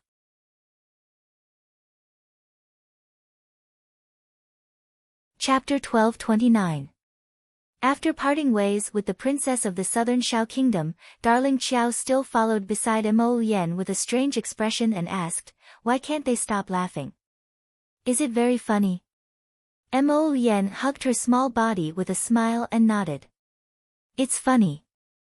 Darling Qiao was unconvinced. I've only learned one type of archery technique, and there were originally 5 different archery techniques in it. Later, I mastered all of them into one type. Every time I shoot an arrow, the time limit can be shortened by at least 2/3. You even comprehended an explosive arrow archery technique on your own. When we practice, we adjust the cultivation technique according to the actual situation to comprehend deeper and achieve the goal of constantly striving for perfection. What's wrong with that? They shouldn't laugh at Xiaomi, darling Qiao huffed. Pfft. Mo Yen was truly about to die from laughter at this darling. Darling, she's not you. Mo Yen pressed his forehead against hers and laughed uncontrollably. What she said about mastering through a comprehensive study is complete nonsense. She only practiced one move out of the 18 moves, and she's the type that hasn't mastered it yet. Arbor was instantly speechless. Is that so? Mo Yen nodded while holding back her laughter. She looked at her serious expression and said, do you think everyone is like you? Seeing a cultivation technique and mastering it on your own, condensing several moves into one. These all require talent and aptitude. Normal mystic cultivators just follow the cultivation technique and mystic technique. Why would they think so much like you? Arbor nodded, seeming to understand. So that's how it is. Still, they shouldn't laugh at her, Arbor said with a snort. Okay. Mo Yen glanced at her with a smile. Jojo, let's find a place to stay and have a good night's rest. We'll leave tomorrow. In any case, it's still early. Arbor nodded. Suddenly, she heard the poison-tailed butterfly Queen Xiao Xiao softly call her by her ear, "Master, master." "Is there news?" Arbor asked with rapt attention. "No, master. The 2 butterflies that were sent out to scout for information were killed by someone. She couldn't enter Paradise Planet now, so she couldn't talk to Xiao Xiao face to face. Speaking of which, the 2 of them could only talk through spiritual awareness. She had asked Xiao Xiao to release those 2 yellow-spotted butterflies to keep an eye on Fan Chioha, but she hadn't expected him to be so cautious. "But I know where they died. Does Master want to go and take a look?" "Very close." "Yes, it's in an abandoned wooden hut outside this small base." "All right, let's go and take a look." Mo Yen had been watching her quietly. When she saw her look up at her, she smiled at her. "What's wrong? Let's go somewhere." 15 minutes later, Arbor and Mo Yen arrived at an abandoned wooden house. When he pushed the door open and entered, there was no one around. Mo Yen narrowed her eyes. There was the aura of a great spiritual master. His gaze fell on a piece of black muslin in the corner. It seemed like it was used to cover one's face. Arbor quietly looked at it. There were 2 small puffs of yellow powder on the ground. The yellow-spotted butterflies had probably been shattered by a palm strike after they were discovered. "There really is someone behind Fan Chioha," Arbor said coldly. "That person might even be a great spiritual master." He was extremely cautious and wouldn't even let go of the smallest butterflies. As long as he thought it was dangerous, he would destroy it with a pinch of his fingers. Arbor's eyes unconsciously outlined a middle-aged woman with a pair of gloomy eyes who covered herself behind a piece of black muslin.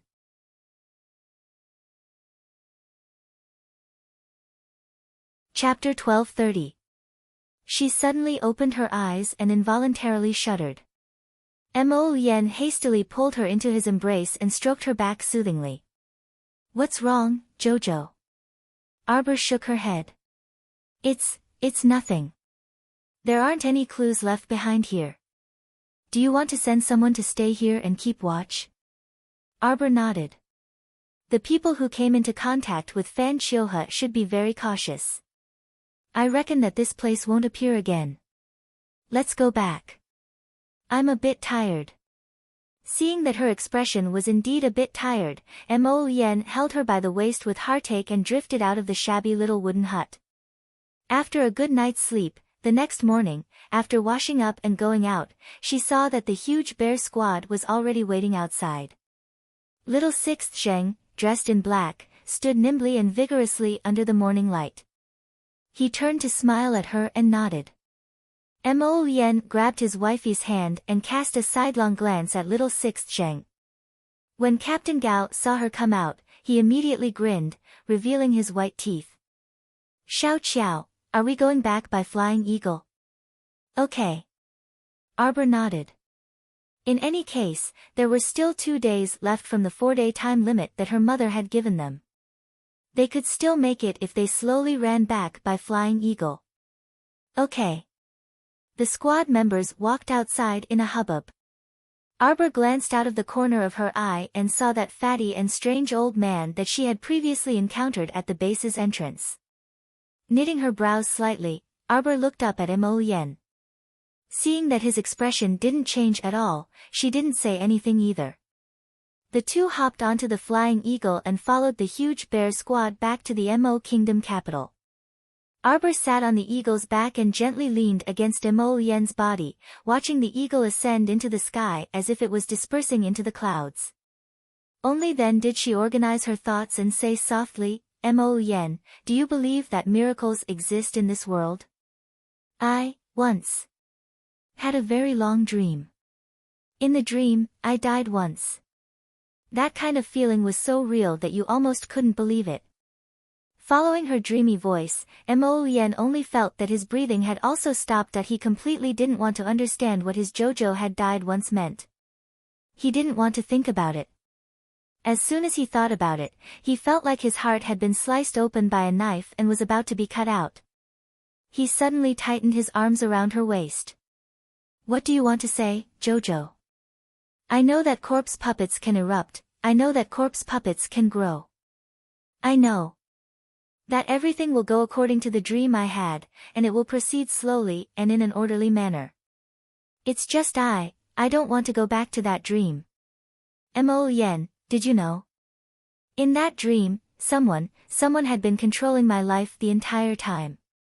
I'm like a puppet on a string, a puppet without any thoughts of its own. I'm being pointed here and there by others, living my own miserable life according to other people's thoughts. Mo Yen's pupils contracted as she recalled the pieces of information she obtained when she searched Luigi's soul. Yes.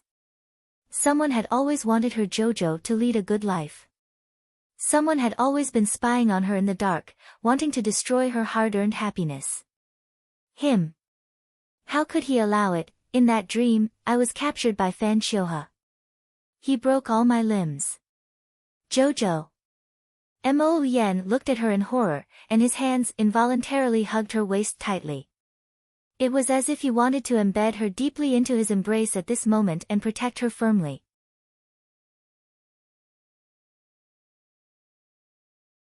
Chapter 1231. He asked me, Arbor, why is your inner world different from other people's? Your cultivation level is clearly lower than mine, so why is your inner world bigger than mine? He used some small hammers and nails to hit me all day and night, studying my inner world, trying to find out my secret. JoJo. Mo Yen hugged her tightly, hugging her slightly trembling body. Don't be afraid. That person will never hurt you again. Because I'm here. Mo Yen leaned over and rubbed his head against the back of her furry head. I won't allow anyone to hurt a single hair on your head. Arbor turned his head and looked at him with a slightly dazed gaze. He nodded and said softly, I know. I know that it's just a dream, and it won't happen. But sometimes, I feel as if those things are happening to me as if I'm in the same situation. Every time I see those enemies in my dreams. When Xiao Mu recited the enemies in her dreams, her eyes would flicker with specks of starlight.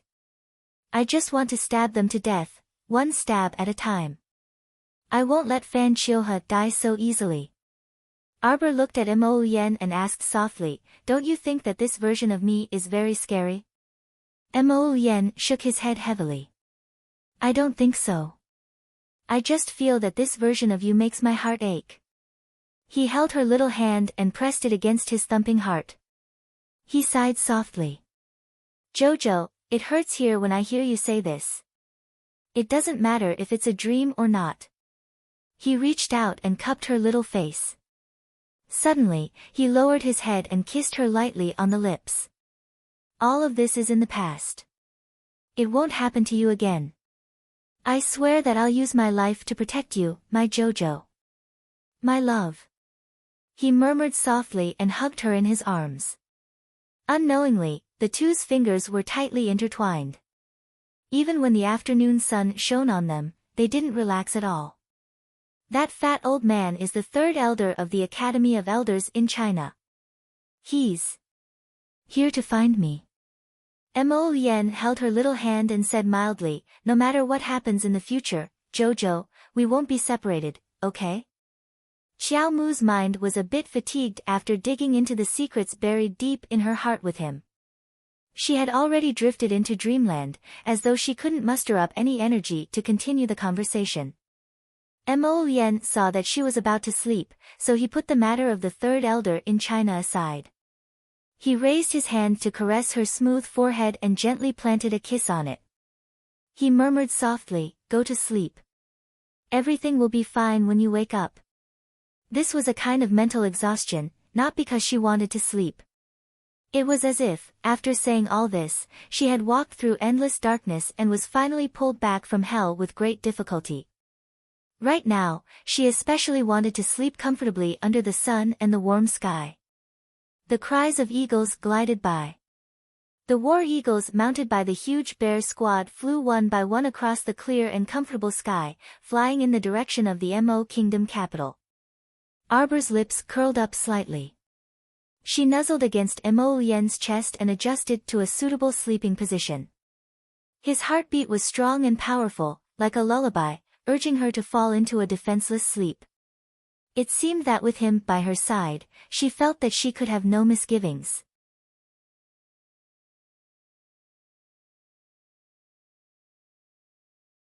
Chapter 12:32. His vision was hazy, as if he was looking at things through a thin layer of mist. The second young master stumbled as he parted the bead curtains strung together by golden beads. He stared blankly at a pot of begonia blooming beautifully on the shelf, somewhat lost in thought.